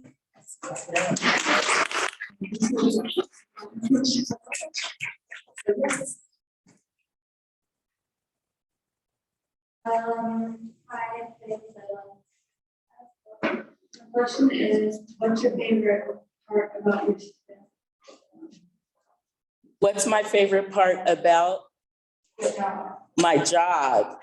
I can change people's lives. That's my favorite part. So I just want to clarify, the candy and the flowers are like for people at the institution that I need to do things for my students. Yes. So I want to clear that up. But what I mean by I change people's lives, I believe that education is liberation and freedom. And so I am in a position to lead a school of ed where we train teachers to be effective with all students. And what I tell people when they come for information sessions at Holy Names is that I want to accept people who can educate my son, Joshua. And so Joshua is the litmus test, because I just happen to have a son, but it's Joshua, or if Shalonda was my child, it would be Shalonda. So you have to be able to be effective with my son, Joshua, who is African-American, who has 2 college-educated parents, who's traveled internationally, who's read, who's done all of these different things. That's the litmus test. And so we recruit people who can pass that litmus test. And what I say is, if you can teach Joshua, you can teach everybody. And so we're credentialing teachers who go out into the schools and have a love for children and believe that they can achieve at the highest levels possible. So that is what I absolutely love about the work I do. Thank you for the question. We definitely want to thank Dr. Mayfield for coming out and sharing her story. And just as I mentioned, we're going to get ready for lunch. We'll definitely love to do a photo op. But before we do that, here at Self-eSTEM, we like to do our smooch. So can we just give Dr. Mayfield and Krathi for moderating the conversation? Just give a big swoosh on 3. So 1, 2, 3. And while we're doing our photo op, we'll have this tilted in the lobby. And so we have the food and the lunch is there. We just want to say that we just have the children to line up first, so that we make sure that the children are able to eat. And then we have a space outside in the patio for you guys to eat and enjoy your lunch. And so we have the option of choosing a sandwich, which we have 2 meat options and a veggie options. And then we also have a salad option. So you choose one. All right. And if you have any questions, you can ask Ms. Tillman. So we'll leave and head out to the back, and we'll have lunch for about 30 to 40 minutes. Come back and do some quick talks, and then we'll wrap up the event. All right. Thank you, everyone. All right, I gotta switch all my things.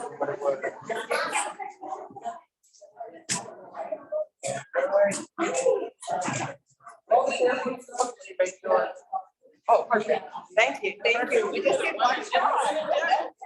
That's how I got it. It's so much fun. We need to have you. You're so inspired. That's great. You know. That's my content. I love it. Yes. Sorry, I'm just running around. That's okay. Let's have lunch. Yes. Yes. I'm a fan of it. I knew about you. You knew about me. You did. But you didn't know about me. But she would talk about you. She would talk about you. I don't know. I think it's Sister Ariel. Yes. And she's the principal, I think, at elementary. Yes. Yeah, that's weird. So, great.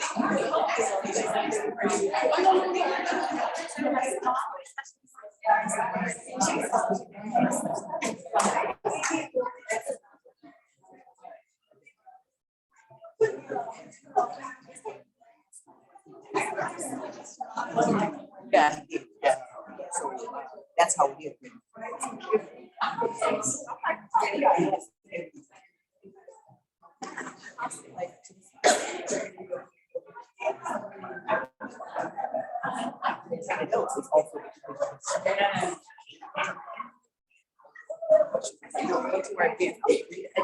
Yeah, tell their story. You get that information from people that can sit in your own. Yeah, and so that's the whole vision for this again. Yeah, I feel like it's great. Yeah, that's a great time. Adama. Yes, Adama. Yeah. It works. Thank you. Can I give you a thank you? I love the change people's lives. I felt like in that moment, like,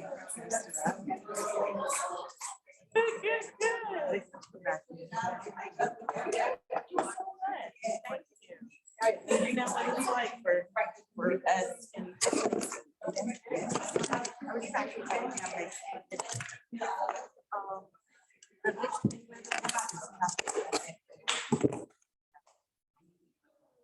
That's right. Right.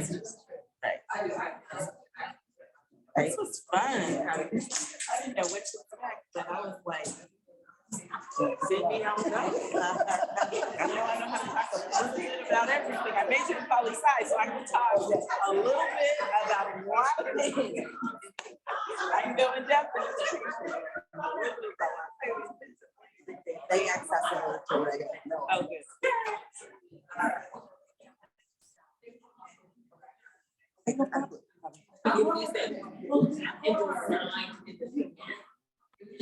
So if you see Professor Karen, she's so she helped us with this. Okay. This year we did our program a little bit differently, just from the feedback from the parents, of getting more information, like about yes, STEM, but like how do I get them through the pipeline? So that's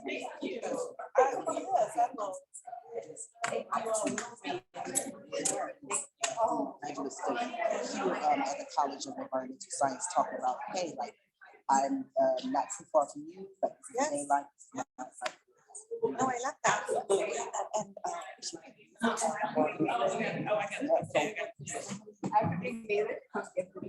so that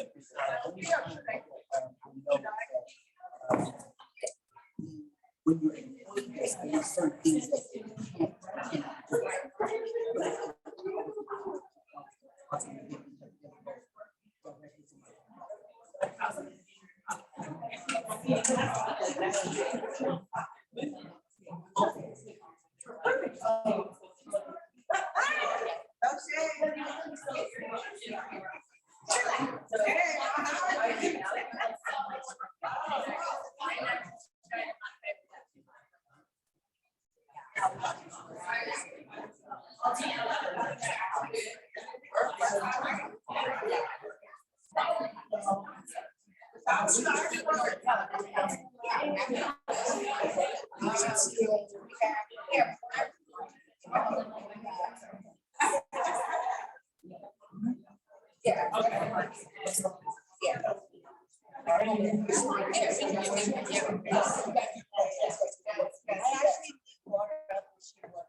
randomly met her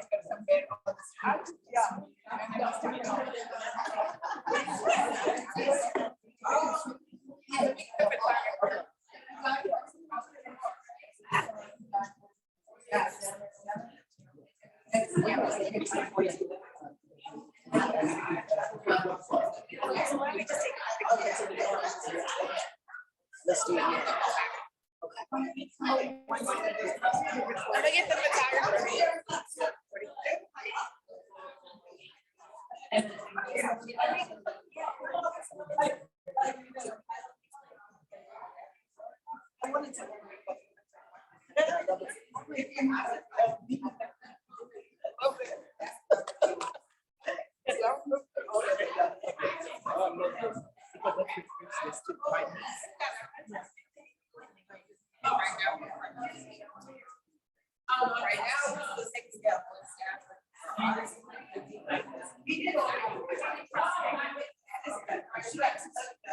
I don't want you to also do that. It's about like my older niece, she's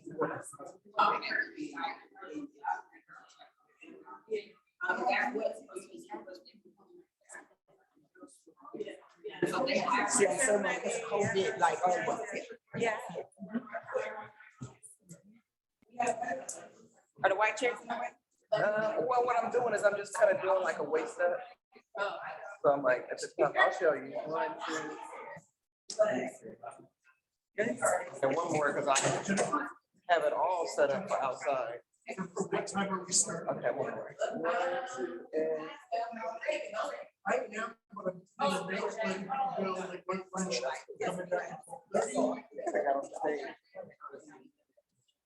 Oh, yes. I'm there. Yeah. Yes. Okay.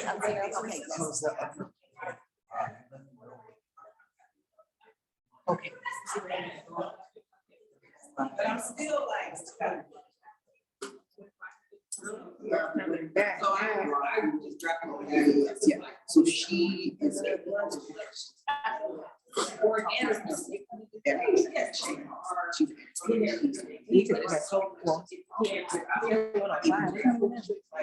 Five after 12? What's my watches on? Oh, we took lunch early. Let's do. Yep. Okay.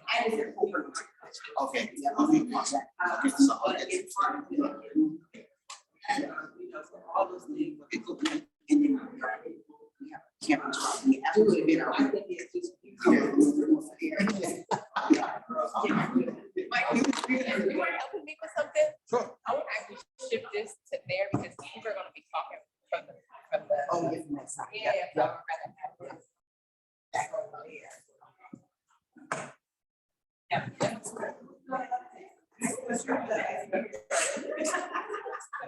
I love it.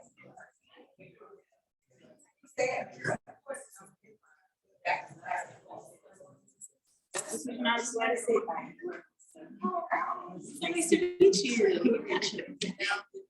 Hi, yes, thank you. Just see what it looks like over here. Oh, I know, I could shift it a little bit, right? Oh, wow. My chair and I have been propping it up. Okay. Okay, I was wondering, I was like, how's he staying up? It's like, oh, you have to have sandbags. It's like, sandbags.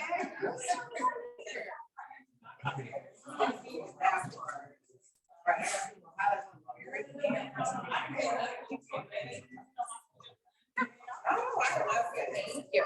Black people, we will find a way. I mean, come on. We will find a way.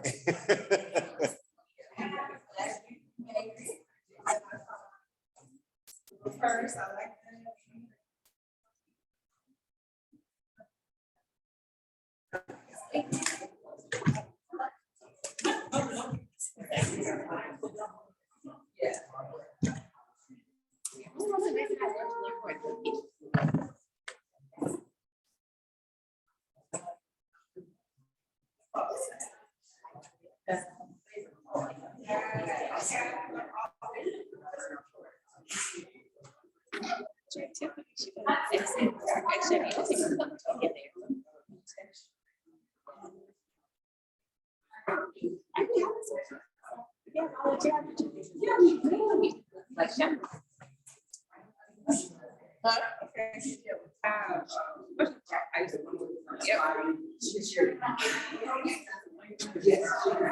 Didn't you ask for request? I mean, ask for access?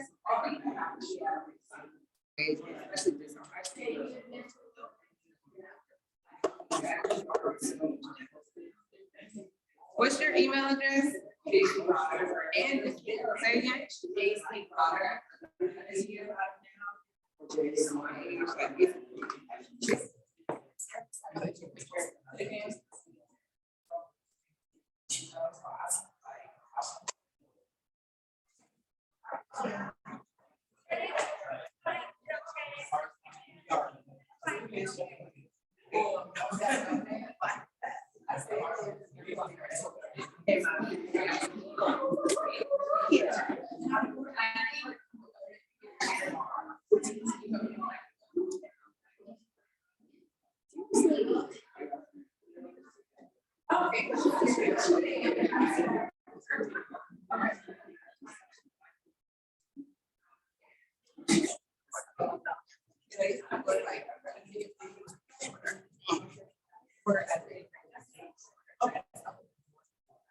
Yeah, whichever one you go, yeah, that's right.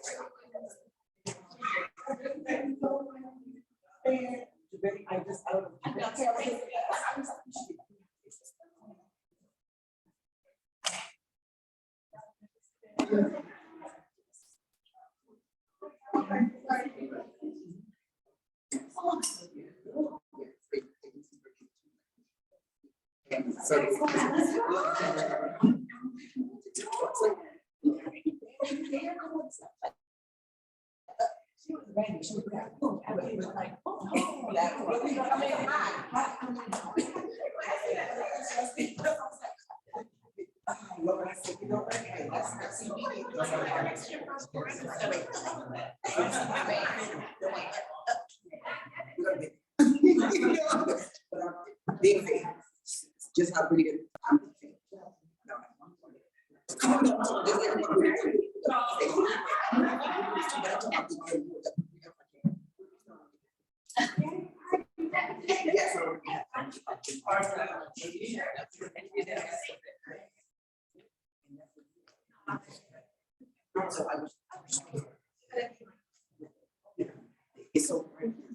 Sure, good, get paid more. Profession.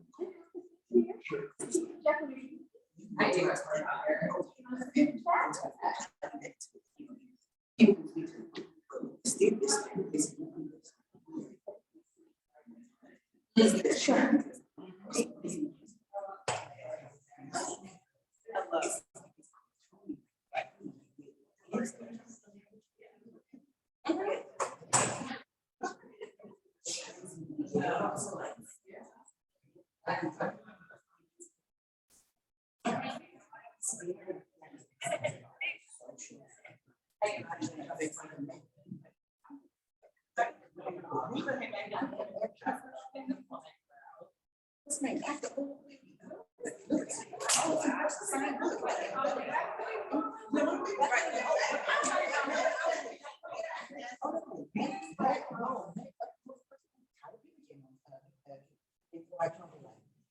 That's what I'm sick of. I want to form something. Turn out and it's No. Oh, so you can just come in, we're on the break. No, you can't, I'm saying, we're out of lunch break, we can position them where there's already set up. I mean, just the chairs, it's way down. Sister store. Just come and just. Yes. Because Okay. that's what's needed. Like that's what our police calls. So that's what we're thinking about. Like normally this is it. Parents and families, they understand. Okay, we're talking about the we're talking about different topics of the journey, different aspects of navigating through that.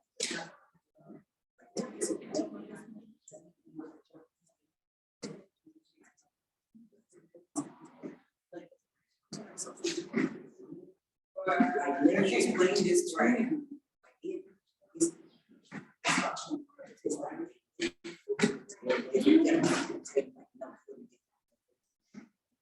Sister,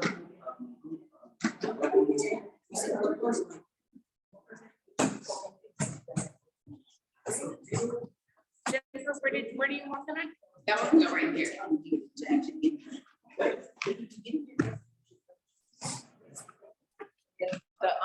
Just FYI, the sign came off. With the double tape? Yeah, so I think maybe you need more time to be, I mean, I put it back on, but I think maybe that tape is time release. You said what now? I said the tape was time release, so it could be. You want me to see that time release? Because like it's commercial tape, so what's the problem? That's fine. No, it's well, that's probably why I like say so like gravity control. Usually it's plastic. So, but you know, I don't know how I just want to and I'm playing over.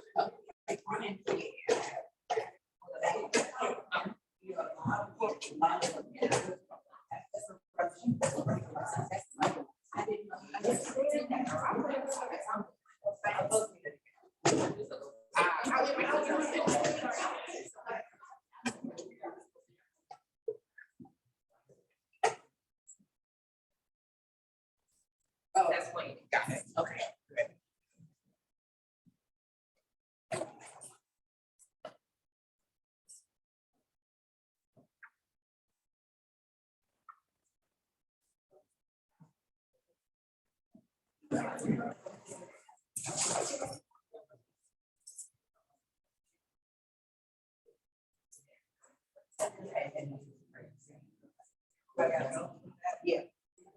Exactly, so that's why you get program.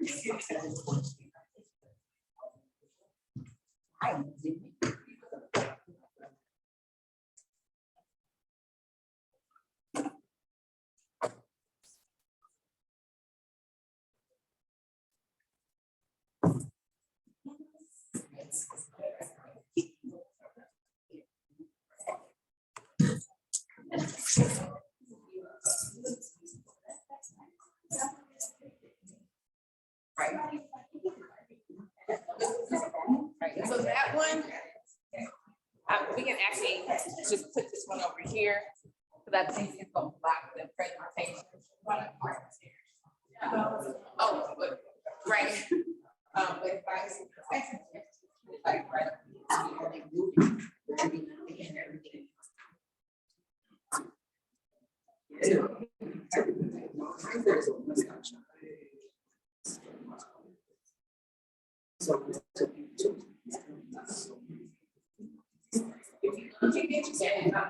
Stimulate.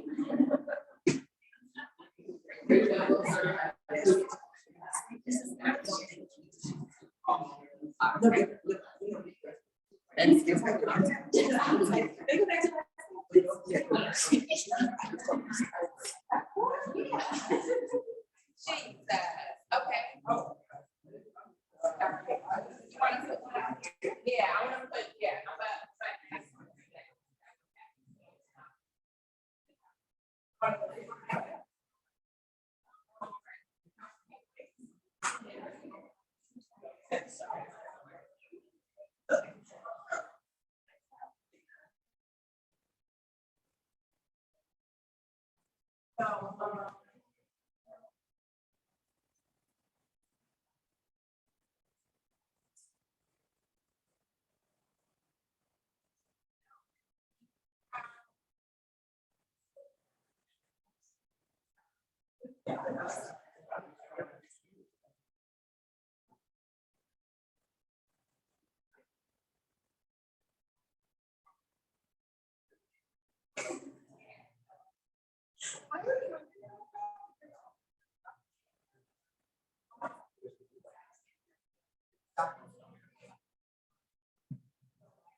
Yeah.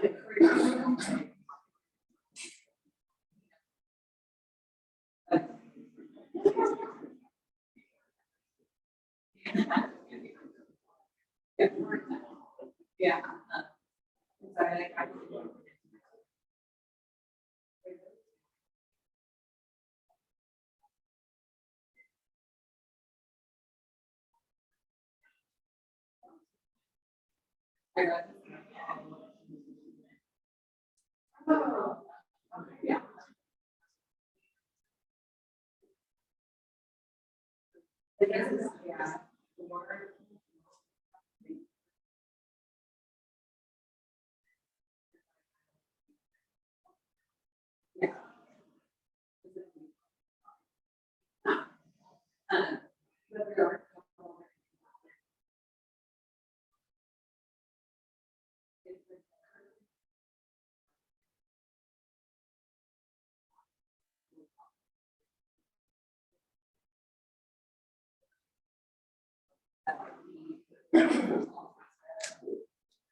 Yeah.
I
don't know what they have time for.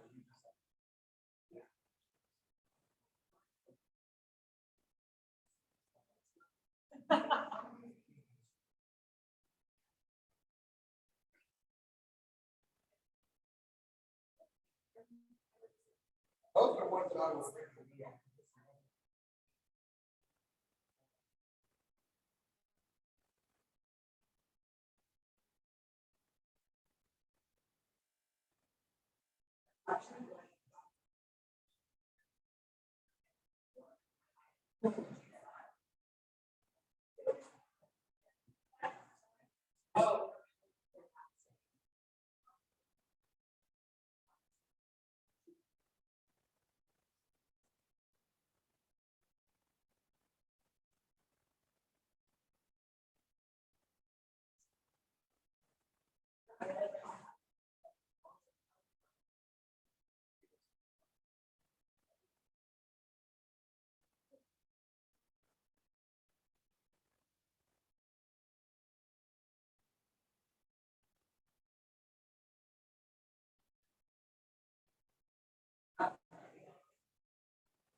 Yes, perfect.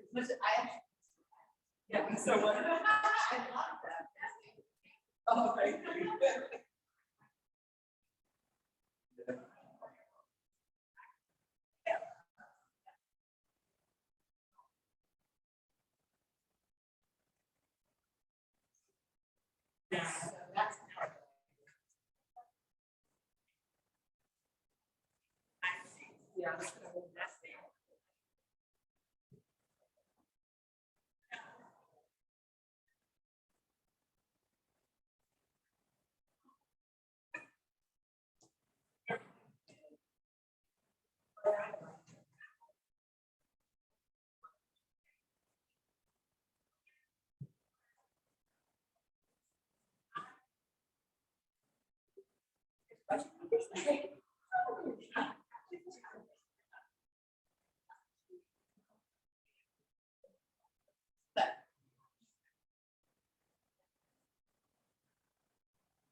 Yeah.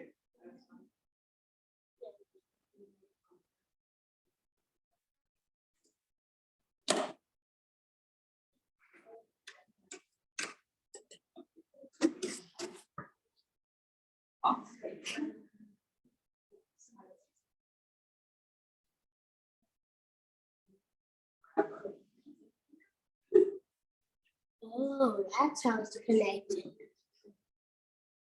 Which To your computer, to all the way. kind To of, the thing. So it is and it's not. So, like, your parents have probably done a lot of Zoom meetings.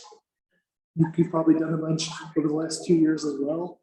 Yeah. So we have a Zoom meeting, and this computer and the computer at the podium are both in the Zoom meeting. I didn't even see a computer. If you look on the back side, there is. So like you can see this screen up here is coming from it. This one, on the other hand, is the camera that comes out of here, and then it's the audio. So people who are watching this on Vimeo can hear and see the physically what's going on.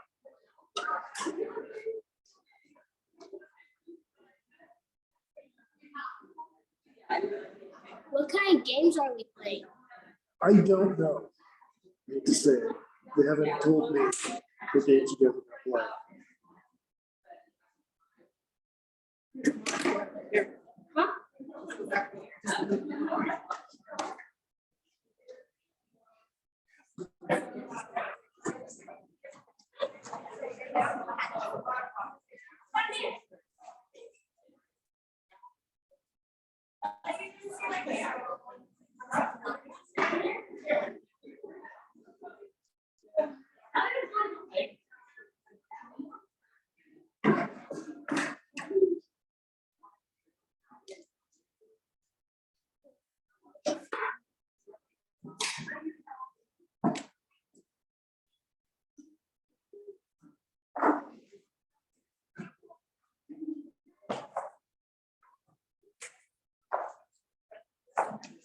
I don't hear, but on every other step, so I think right below your daughter, there's electricity right there. Just on this one down here? No, on both. So both sides. So these have them. It's right here, Grandma. Oh, they are. Grandma. But come on.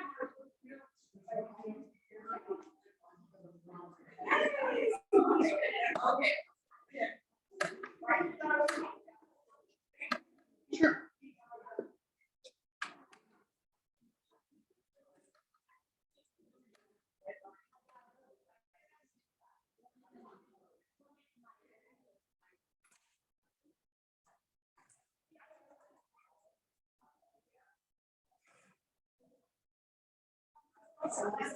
Self-eSTEM. So yes and no. They're like I did a certain point when I was in high school, really hard. And I was just like, once you get into like algebra 2 and trigonometry. I already have algebra. Okay, but algebra 2 is like the more advanced stuff. One or two stuff I can do well. Trigonometry. Then like, oh, I don't think I've ever. I don't want to be in. Right? Yeah. Math is easy for me. Math was a lot easier for me once I learned that math is abstract language. Does that make sense? A little bit. So math is a way of talking about things that are not a conversation like we're having now, but it's a conversation about more abstract things, you know, like bringing images together. You know, how do squares fit together? Geometry. Geometry is the language. I was in school it wasn't taught language. So it was just like, here are some problems. Here's basically how you do them. Sit down and you'll learn them. It just gets boring. Yeah. Good. Do you enjoy it? This is a camera, but it's also an audio system. So normally we'd set this up in like a smaller room and you'd have like a board meeting. You know, you wouldn't have like a class type of, but you might have like 6 to 8 people. Can it see me? And people, yes, I can see your forehead right now. And so is everybody watching the live stream right now.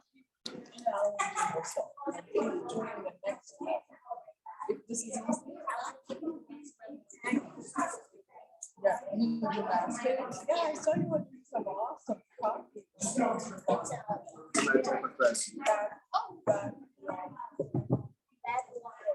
Back when we were. On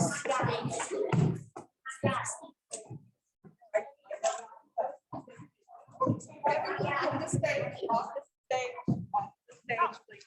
And have a seat.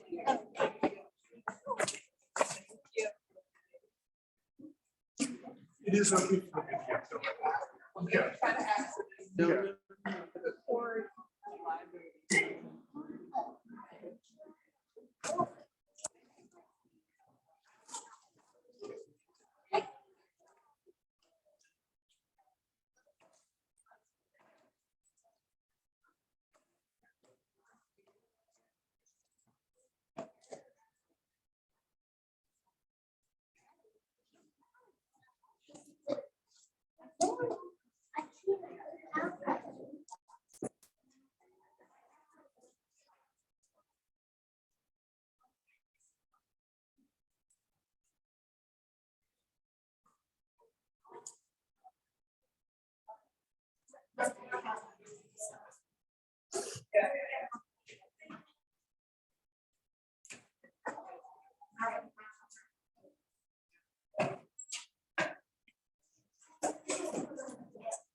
All right, so we're going to, everyone should be full, right? Was the food good? Good. We're going to have a few more guests really quickly, but before that, we're gonna stretch a little bit because we ate, right? And so we're gonna do a little stretches. Now, I just need one volunteer. Can someone or two? Don't all rush to come up here and help me lead these stretches. Yes, right there. I'm the Leros. Come on up and you. Come on, I take 4. All right, so you guys, you can get right there. If you wanna come up, be careful, grab a spot. Okay, grab a spot. So the key word is that you're gonna help me lead. That means you're gonna tell them exactly what to do. Y'all got it? Right. So what's your name? Nyla said this one is gonna be hard for me, so I'm not doing it, but you guys are gonna try this. Gonna be hard for them. Okay, everyone stand out. We need you to stand out. We're about to stretch. I'm gonna start us out and get them wigglies. Wiggle, wiggle, wiggle. Get it out. We just ate, so I know we're a little tired. All right. All right, who has the first stretch? Nyla, you want? All right, everybody, Nyla is gonna tell us what to do. V-ups? Oh, knee-ups, let's go. I said V-ups. Oh, V-ups, all right, whatever you say. Oh. Oh. Oh, let's go. Find that spot. You need to do at least 1 or 3. Nyla calling the shot. Let's get it. And 5, 4, 3, 2, 1. Let's go. 1, 2, the V-up, 3, 1 to 10, 4, 5, let's go, 6, 7, 8, 9, 10. Good job. Wow. Girl. Next. Who else? Who's next? Come on, sweetie. Come on up. What's your name? All right. right, now Lisa said she has something for you guys too. I'm already good on the stretches, but I'm stretched out. Thanks. Oh, look at that leg. Come on now, let's go, adults. I see you, Slalom. Come on, got the cue here. Let's go in 5, 4, work it. 3, 2, 1. Let's go. Down and stretch. 10 seconds. 10, 9, 8, 7, 6, 5, 4, 3, 2, 1. Switch to the other side. Other side, 10 seconds. 10, 9, 8, 7, 6, 5, 4, 3, 2, 1. Good job. Nice. They're not playing with y'all. I thought we were just gonna do some like traditional jumping jacks, but whatever. I'm gonna oh, I can tell. Okay. All right, now.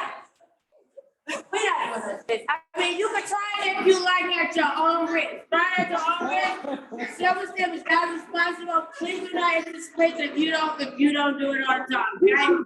But 10 seconds, 10, 9, 8, 7, 6, 5, 4, 3, 2, 1. Good job. I don't think I ever did in my whole life. All right, Lyra, and you can do stuff. You guys know you can keep it simple, right? Like, matter of fact, let me go. Let's just do like 10 jumping jacks. Everybody know how to do jumping jacks? Yeah, let's do something that adults can do, because y'all up here showing out. Okay, let's get some 10. Let's get 10 jumping jacks on 3. 1, 2, 3, go. 1, 2, 3, 4, 5, 6, 7, 8, 9, 10. That's what I'm talking about. Hey, Rose, would you like to take us out on this last one? It doesn't have to be, please nothing from dance class. We don't all take it. Or nothing from gymnastics. Nothing from gymnastics. Something easy. Something easy, please. That's a request from the audience.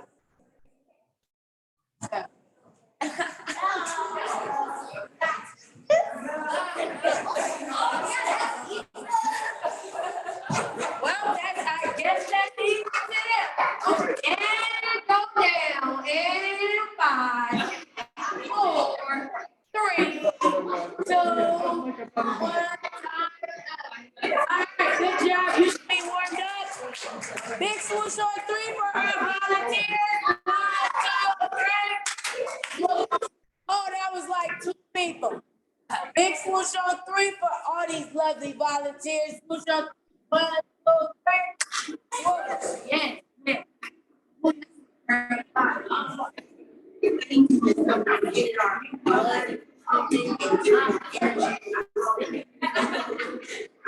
If you don't energize and relax, show of hands if you feel energized and relaxed. All right, I'd like to see those hands. So, well, maybe not relaxed, feel energized. Great to have that energy. So thank you, everybody for coming back so much. So as one mic, please. One mic, please. Can I make a quick announcement? Now, I know there all day, but I feel like people starting to pull out their cell phone. Can we not pull out our cell phone really quick? We just want to be about 30 more minutes. I spend a lot of time that social media, that Instagram, and all that stuff. Can we just get 30 minutes of your time? Please put your cell phone away. If you want to take pictures, that's fine. But please respect our last few guests, okay? Thank you. Yes, thank you, Ms. Tillman. So the next part of our, one mic, please. The next part of our program is, we'll have representatives coming from Slalom Consulting Company to talk about a mentoring opportunities that we will have available for people to receive one-on-one mentoring. And I ask that you guys, young ladies, we all have a seat. So we all have a seat and give your undivided attention to the employees that are coming up to talk about the program, and I'll allow them to introduce themselves. But Brianna and Ryan, you can come on up.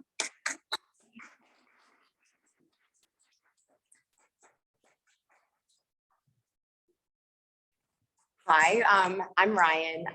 We can just introduce ourselves really quickly, but we're both from Slalom. Sorry, folks.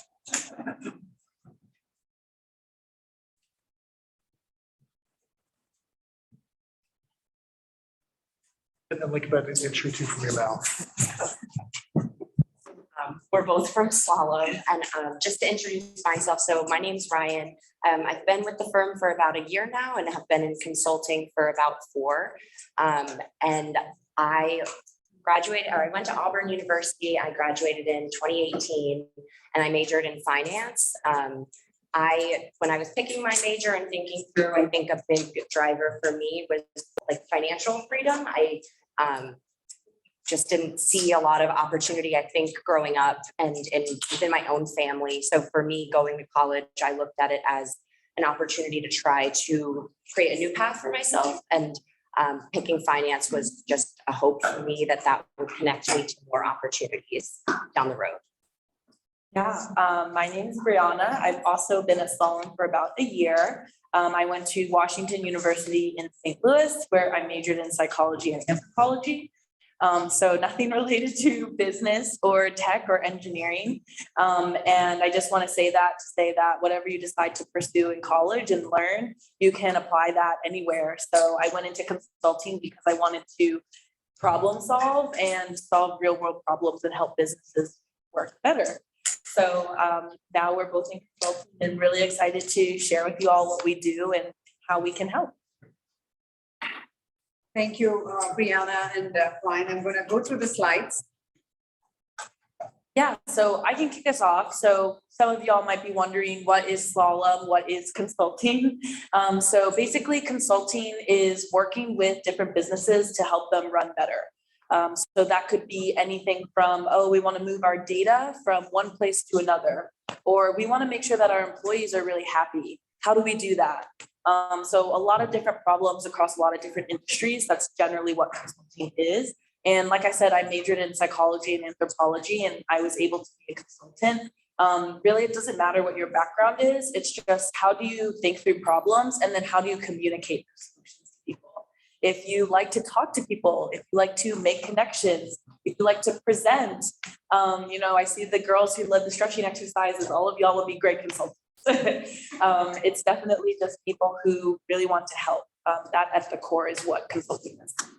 And also just to add, I think the coolest part about this as an industry is like continual learning. And I think just in general as a sentiment is that learning never stops. You're always going to be like seeking just new information or insights and just ways of looking at things and thinking about things. And I know for me, definitely, and I know for Brianna, both consulting, constantly growing and trying to learn just about new things, whether that's within technology or whether that's within people, or how to bridge those two and make more impact. And as you can see on the screen, a lot of people, you might be wondering, well, what does Slalom do that's different than there's, actually a lot of different consulting firms. Slalom has a lot of core values where you can show up authentically as yourself. So our panelists this morning were talking about showing up as their full selves, able to be invited into the rooms and being able to take space. I've definitely seen people being able to do that at Slalom. And definitely for me, one of the reasons why we're here is not only do we do consulting just in our general jobs, but we're also able to do a lot of work to make the firm better. So that's one of the things that I really like to do at Slalom is volunteer with diversity efforts and making sure that everyone can have a place. And yeah, if you're interested in consulting at all, Ryan will go more into mentorship opportunities, but consulting is a really great way to travel, to see the world. As you could see from our last slide, we have offices across Northern America, across the globe. So it's really awesome to be able to work with people from all over.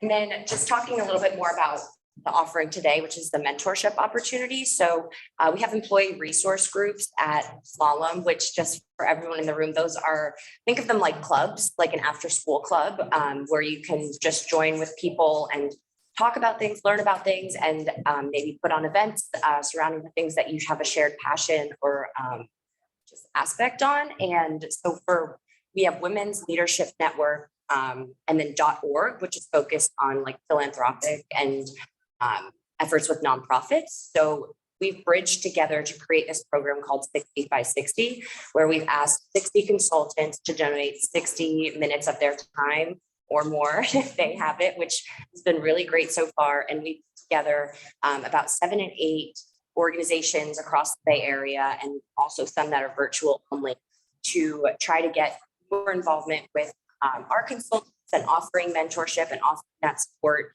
Initially, it is an effort that was geared more towards women returning to work and increasing those numbers, but also definitely see the importance of starting young and having these conversations and exposure to different career paths and different just opportunities and understanding of what all is out there. I know I was sharing with Brianna that there's even still jobs that I find out about even as soon as this week, where I'm like, I never knew that was a career path or that's what that job looked like. So we are going to have, we both brought our laptops from work, and you can feel free to sign up for a mentorship spot. And that will be like a one-to-one. So whether that's on conversation, on meeting someone, maybe not for the whole crowd, but resume reviews or mock interviews.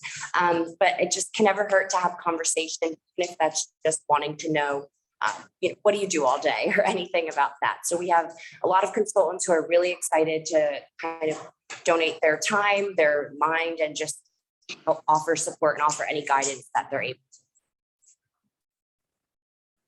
Thank you. Thank you so much, Ryan and Brianna. So for all of you here, I have a question. What is consulting? How is it different from working for an employer?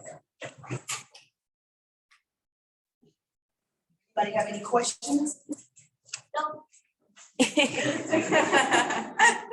No questions? Yes, there you go. Absolutely. You get to solve new problems, different companies, different. Yeah. So I think it. that's like one of the most exciting parts. At least I know when I was considering a career in consulting, for me, it was, I had no idea what I wanted to do, but consulting, although vague and broad and ambiguous at times, made me feel like there was at least going to be a large umbrella of like, you could work in multiple industries or with different clients or on different types of work or different types of technology. And I think that exposure just is really helpful. Yeah, and then just adding on to that, through consulting, like Ryan was talking about, we really emphasize like learning, because the more you learn, the more you can bring that to the client and you can show up as a consultant.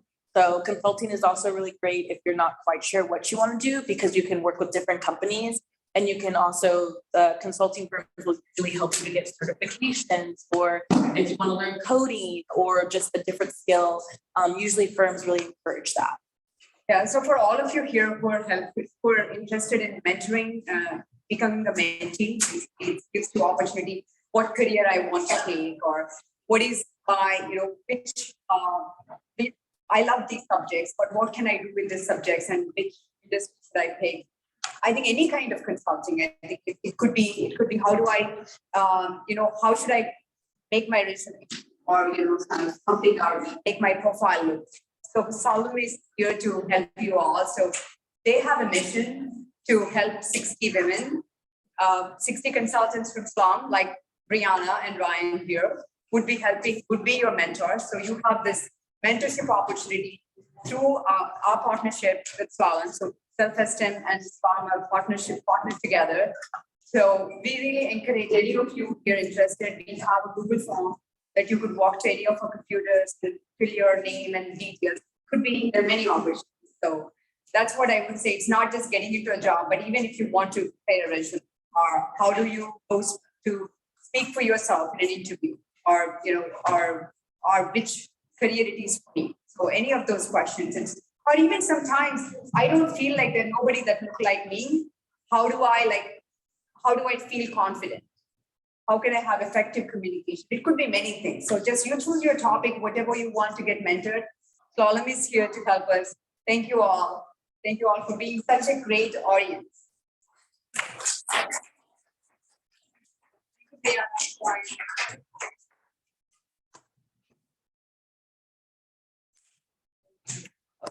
update for so we'll have, I know, we're coming towards the conclusion of our event. We just have two more quick speakers. And so for the next part of our program, we'll have Anwar, McQueen, the executive director and founder of Team.to. And this is a nonprofit that really talks about career pathways. Who likes sports? Can I get a show of hands who likes sports? Who likes, like, you know, the Warriors or, you know, basketball? We did have Ayana up here from the Golden State Warriors. Can I get a show of hands regarding that? Well, Anwar has an amazing nonprofit that provides career opportunities at the intersection. And what that means is connecting sports also with data analytics. So it's connecting sports with STEM. So without further ado, I would love for Anwar to come up and talk more about this organization. He has an interactive display for you guys to show. But guess what this organization? Let's give it up for Anwar.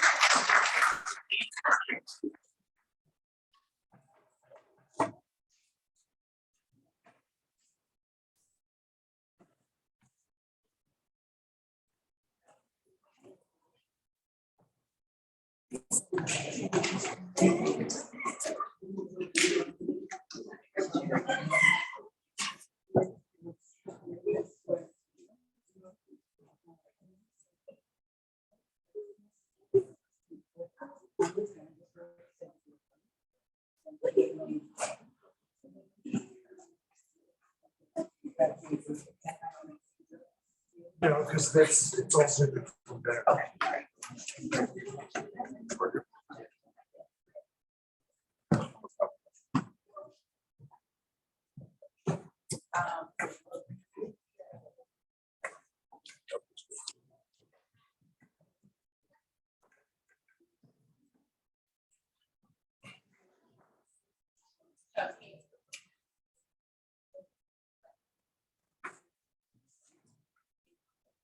Can everyone hear me? Can you guys hear him? Well, good afternoon. Before I get into the interactive display, I was told to give some background on who I am and what I do. So let's start with who I am. I'm a proud graduate of UC Berkeley here at Cal.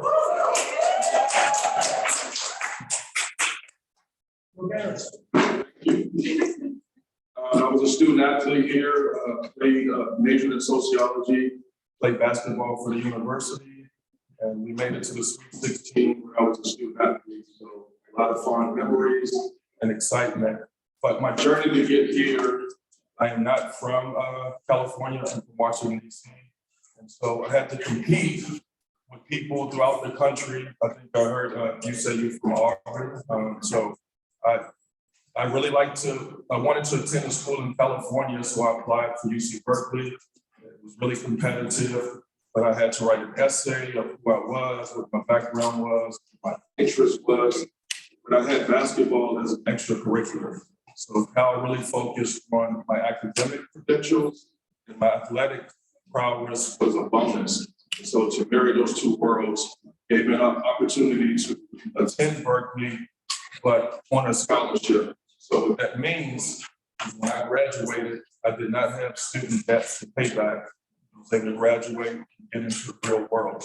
But my presentation today is going to focus on what I do now. So 1 second, just to set up.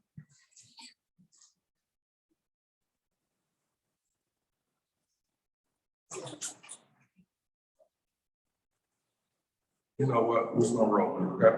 All right. So, who likes sports? Is it just me? All right, that's good. So, what I do for our nonprofit is we make students, or anyone for that matter, understand career opportunities as it relates to sports. So you can see up on the screen, this is a recent game with the Golden State Warriors playing the Milwaukee Bucks. So does everyone know who the Golden State Warriors are? Okay. How about the Milwaukee Bucks? Yeah. We don't really care about them, just the Warriors, okay? But what we do for our nonprofit is we train students to have technical skills to have jobs working for the Warriors. And those jobs are really fun in that You get to travel with the team. You get to be in the locker room. You have a Warriors email address. If the Warriors win a championship, you get a ring. And we train for those kind of jobs. Would anyone be interested in those jobs? All right. All right, so we're gonna see who's really interested. We're gonna make this a little interactive. Have this video up there and you guys are gonna help me show you how technology, STEM, et cetera, is tied to this. Is that fair? Okay, here we go. All right, so look up here.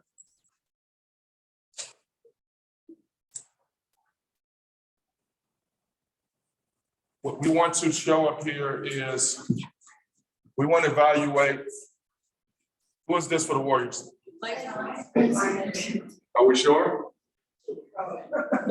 So I just want to make sure. So we got Klay Thompson from the Warriors that we're going to do as a group. We're going to track his shooting performance. So when we let the video play, anyone tell me where Klay Thompson is right now? On the wing.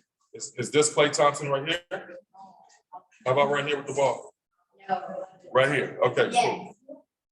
All right, so Klay Thompson has the ball. And again, I'm kind of walking you through this. This is someone's job in real time, real life at the game. They're responsible for this. All right, so we're going to identify Klay Thompson. We're going to click on his face. That means that that's Klay Thompson. And as we watch the video, I'll do the first one myself. Did he make the shot or he missed the shot? Yes. So I'm going to back it up. What type of shot did he miss? Was that a 2-pointer or a 3-pointer? 3-pointer or 2-pointer? Okay.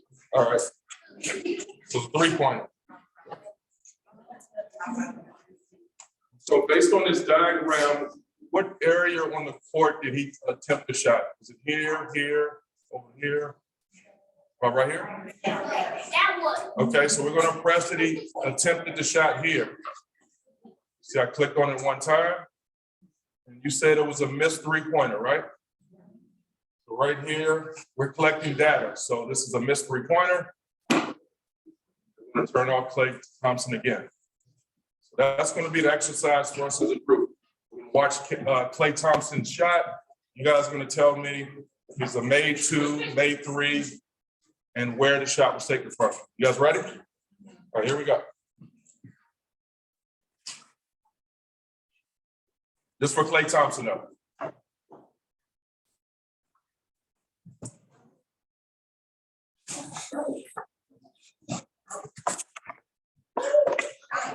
So what was that?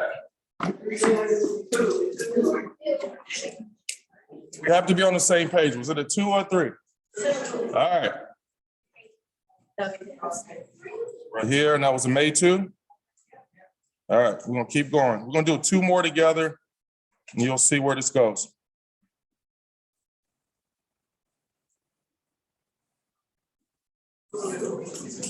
Whoa.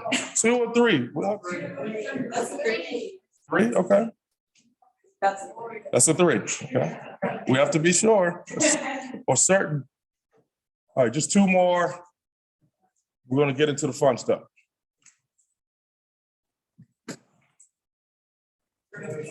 Did he make it? Yes. Okay. All right, so we'll pause there. So I have some questions for the audience.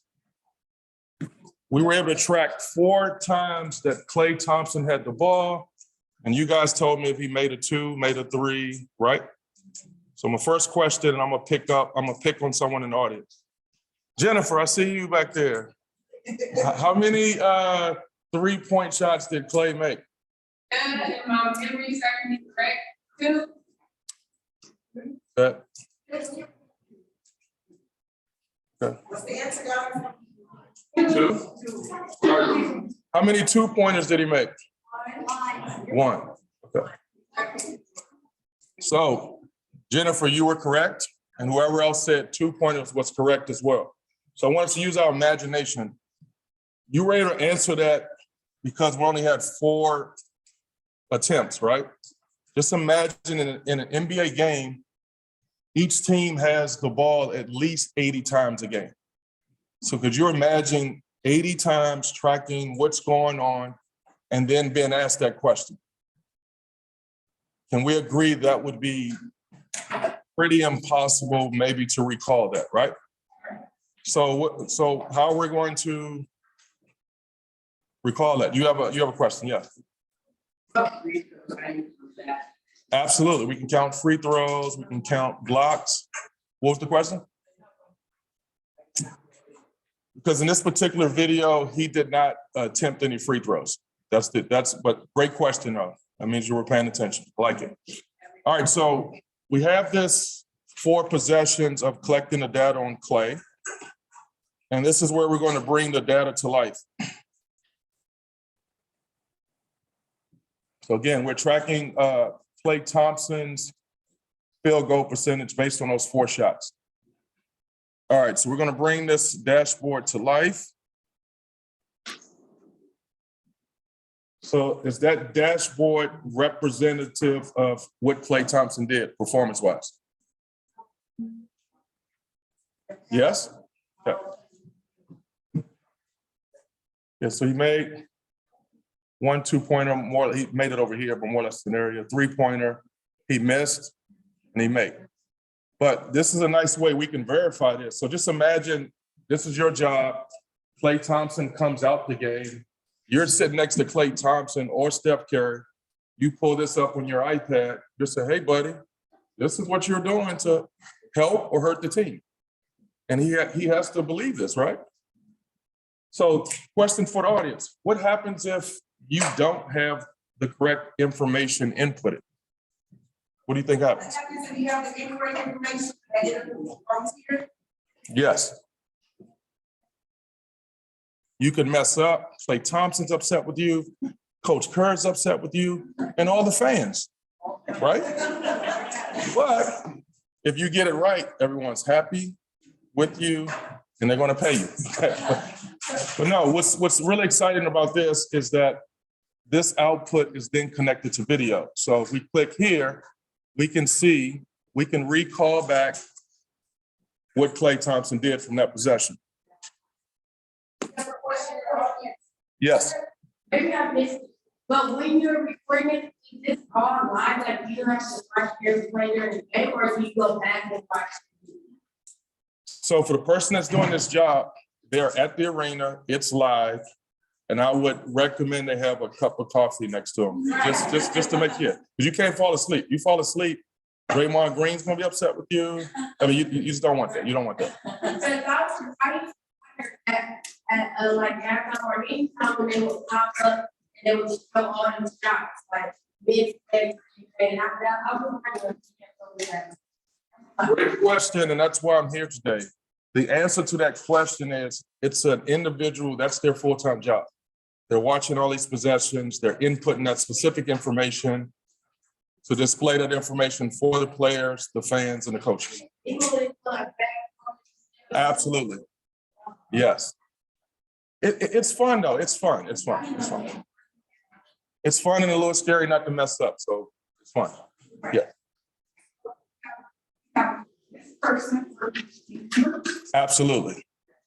So so what we do at our organization, we create a pipeline, right? So we train people from our communities, upskill them to be able to do this. And when individual teams are looking for students to work for the teams, we raise our hand and say we have capable young people to take on these jobs. Take an internship for full-time employees. Yes. So one last thing I wanted to point out was this is fun and pretty straightforward, right? You're just watching stuff, you're tagging stuff. Let's have a quick, exercise of how this is tied to math, right? So if we look at this one location where Klay Thompson took this shot, we're going to show how we use coding in the background to calculate those results. You can see that it's pretty small on my end. So I'll go through each line. We had to input the player name, so you saw us click on Klay Thompson's face, right? This line of code represents who that player is, so Klay Thompson. We wanted to show top 3, which is this location here, where it was associated with the player name. So we did that, right? Klay took a shot, bam. The next one is, we then wanted to count how many times at the top 3 where Klay Thompson made a three-pointer, right? He did not make it, so that didn't count. We also wanted to count every time at the top 3 where Klay Thompson missed the three-pointer. We have that calculated, correct? So then this is where math comes in. We assigned a formula to say, we want to take the total number of makes divided by the total number of attempts. So that's how we got 0 over 1. This is, you see the connection, right, or correlation.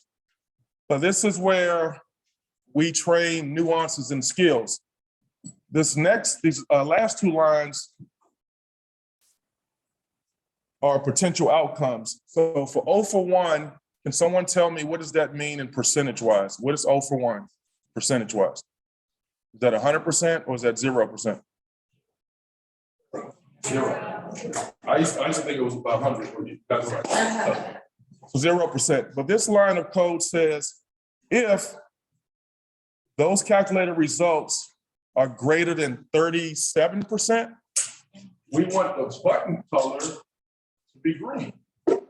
It's below 37%, want the button color to be red. Let's zoom out of this. Is all that code in the background accurate? So the magic in all this is that this is what we see on TV every day and all day. What's unknown to most of us is that these are career pathways, opportunities, and if you love sports, you can be gainfully employed to have jobs like this.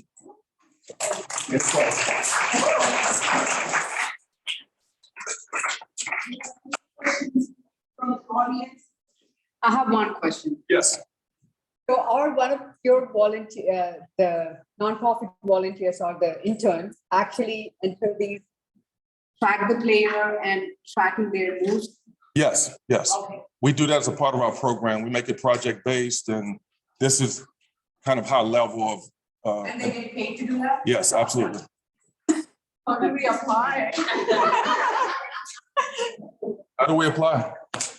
Yes, so we will have information on our website, on our homepage. Everybody that signed up will also receive an email recapping all the resources that we shared here. And we'll also post all this information on our website.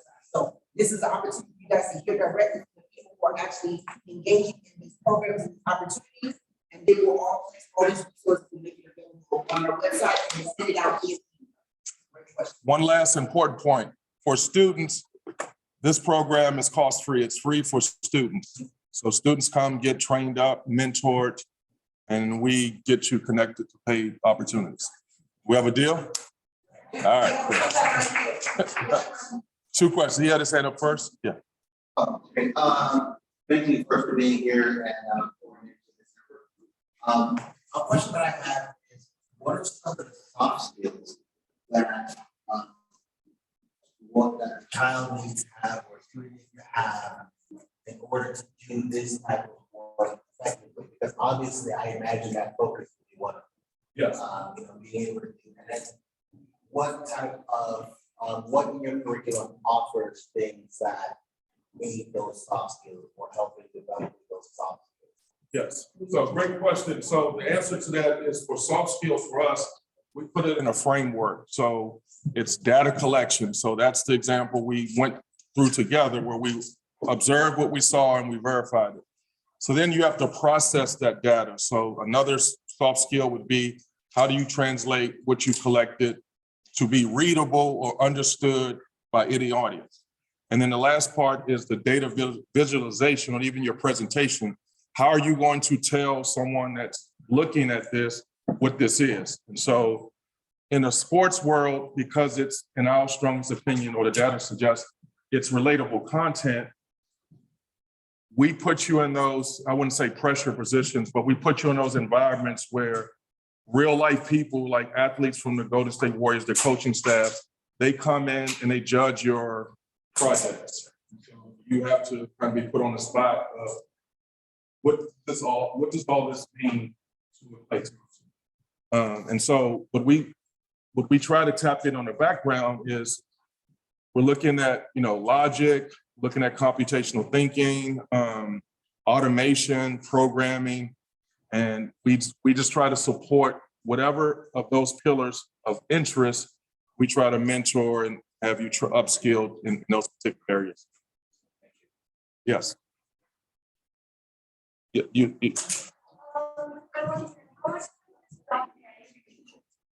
That's a great. We missed that part, right? Yes, absolutely. So I have to be realistic. For an internship, you can get paid anywhere from $25 to $75 an hour to work on projects. That's an internship. Now, in a full someone that's doing this as a full time, they have to obviously be in post college and adult age range. They start off minimum 6 figures, and so one gentleman that came from our program. This is actually a nice math exercise. So he started off with the Warriors in 2015. He was making $100,000 a year to do this, right? And so over 4 years, if you're making $100,000 over 4 years, what is that over 4 years? We're not talking about taxes, but just before tax. 400,000, right? Okay, so that's not even close to $1 million. It's close, but not nowhere near, right? But because of the team's success during that 4-year period, I think they won 3 championships and lost 1. Each year that they won a championship, his additional bonus, just being a member of the team, was $250,000. Okay, so it's 250 times 3. Anybody? 750 plus the 400. And then the 1 year that they lost, he didn't get 250,000, he got 125,000 for the loss. So if my math serves me right, that's over $1 million in 4 years. Breaking down video. Yes, Sergeant.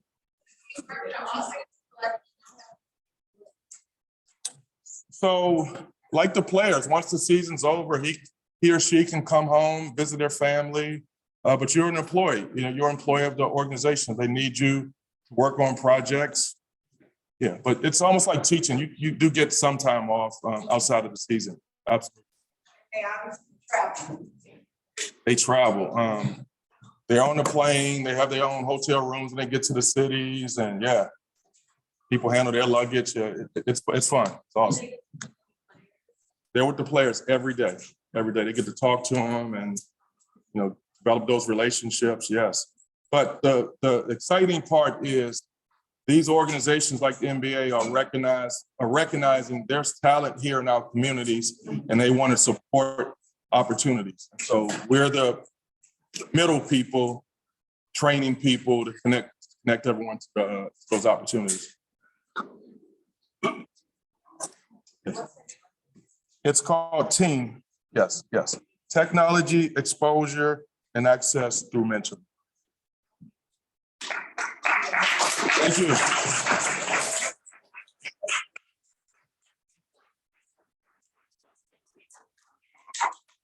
Thank you, Anwar, for coming up. And this, there's something that we do here at Self-eSTEM is a swoosh, and it goes in place nicely with the work that you do with your org. So this is going to conclude the end of our program. But what I would love to do is before we get up as a group and take a group photo, can we just give Anwar a big swoosh on 3 for that amazing presentation talking about the different careers within sports. All right, so on the count of 3, 1, 2, 3, swoosh. We're gonna do high 5. So if I can have everybody stand up. Everybody stand. Yep. Photo. If I can, have everybody come up on the stage.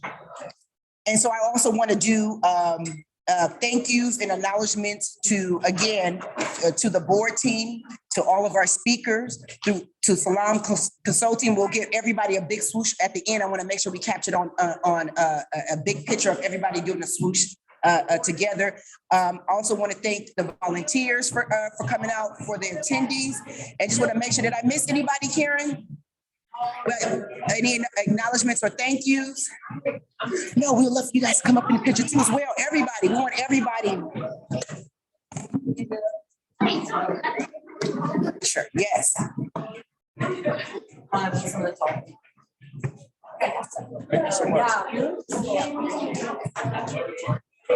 Yes, if you guys can all make your way down. Let me.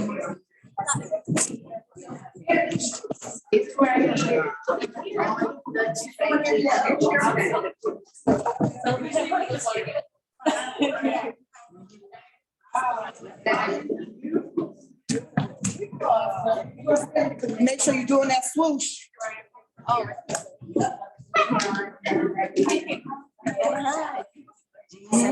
Right. Mm-hmm.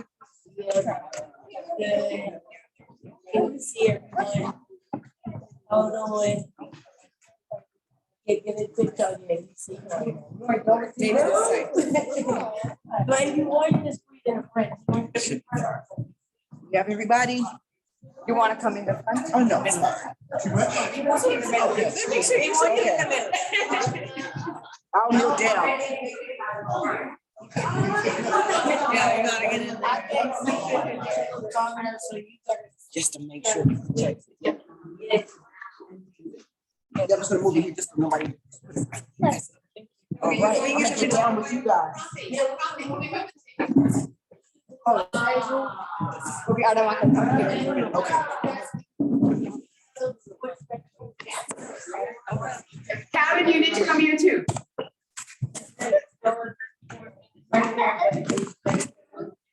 Lee, I see you back there. I see you back there. Let me see. Get in the window. Mr. Oh, man. I'm trying to coordinate. Nice. Okay. You be ready with the glasses. I have to go down just a little bit. I can't see the face. If you guys can see my hands, then I'm gonna be able to see you. Are you guys ready? All right. We'll take a few. Maybe Jennifer's coming. We'll take a few. Fill in this gap right here, you guys. Right here. Right in front. No. One of the two. I mean, one of the stuff.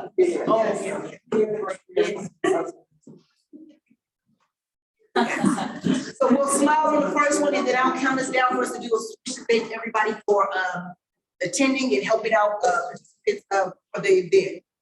So the first one, smiling. All right, 1, 2, 3. Let's do it again. 1, 2, 3.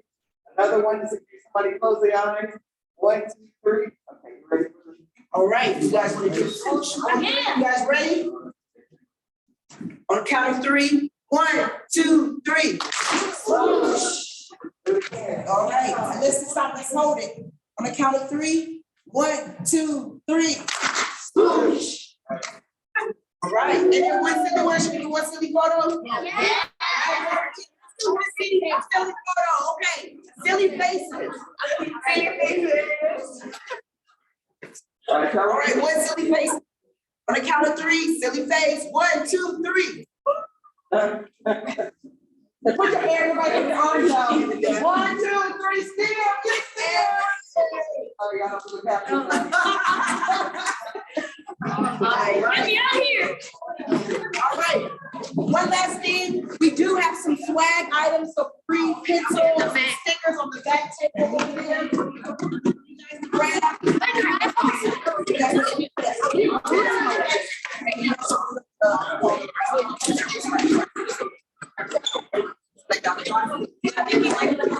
And for the raffle winners, you'll just call the raffle winner.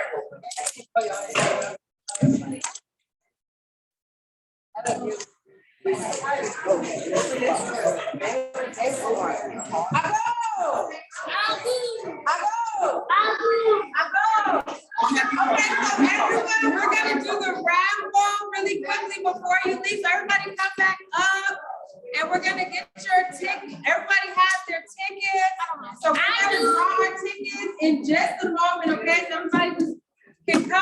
ready to do the raffle in just a bit.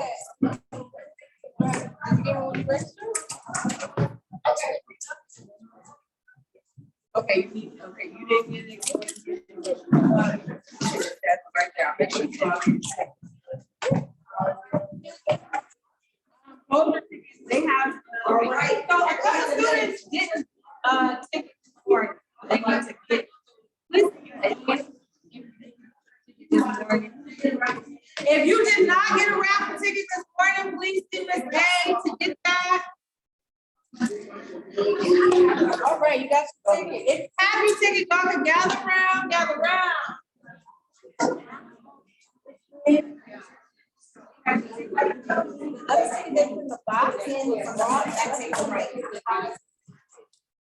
Who needs a raffle ticket?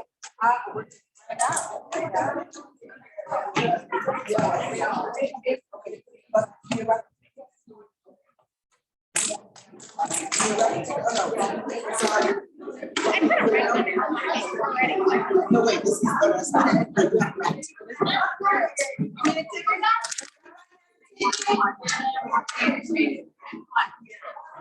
You only get that after lunch. No, you made it fun. Yeah. I'm ready. Yeah. I'm sure that was an adventure. That fixed and all of that.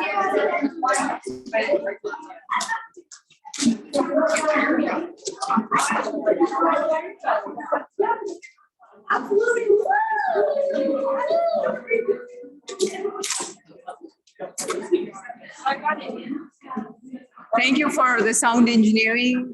Sure. Everything. Sure. Technical efficiencies. I really liked what you were talking about, and I was wondering how I could apply for the internship. Yes, you have, let me.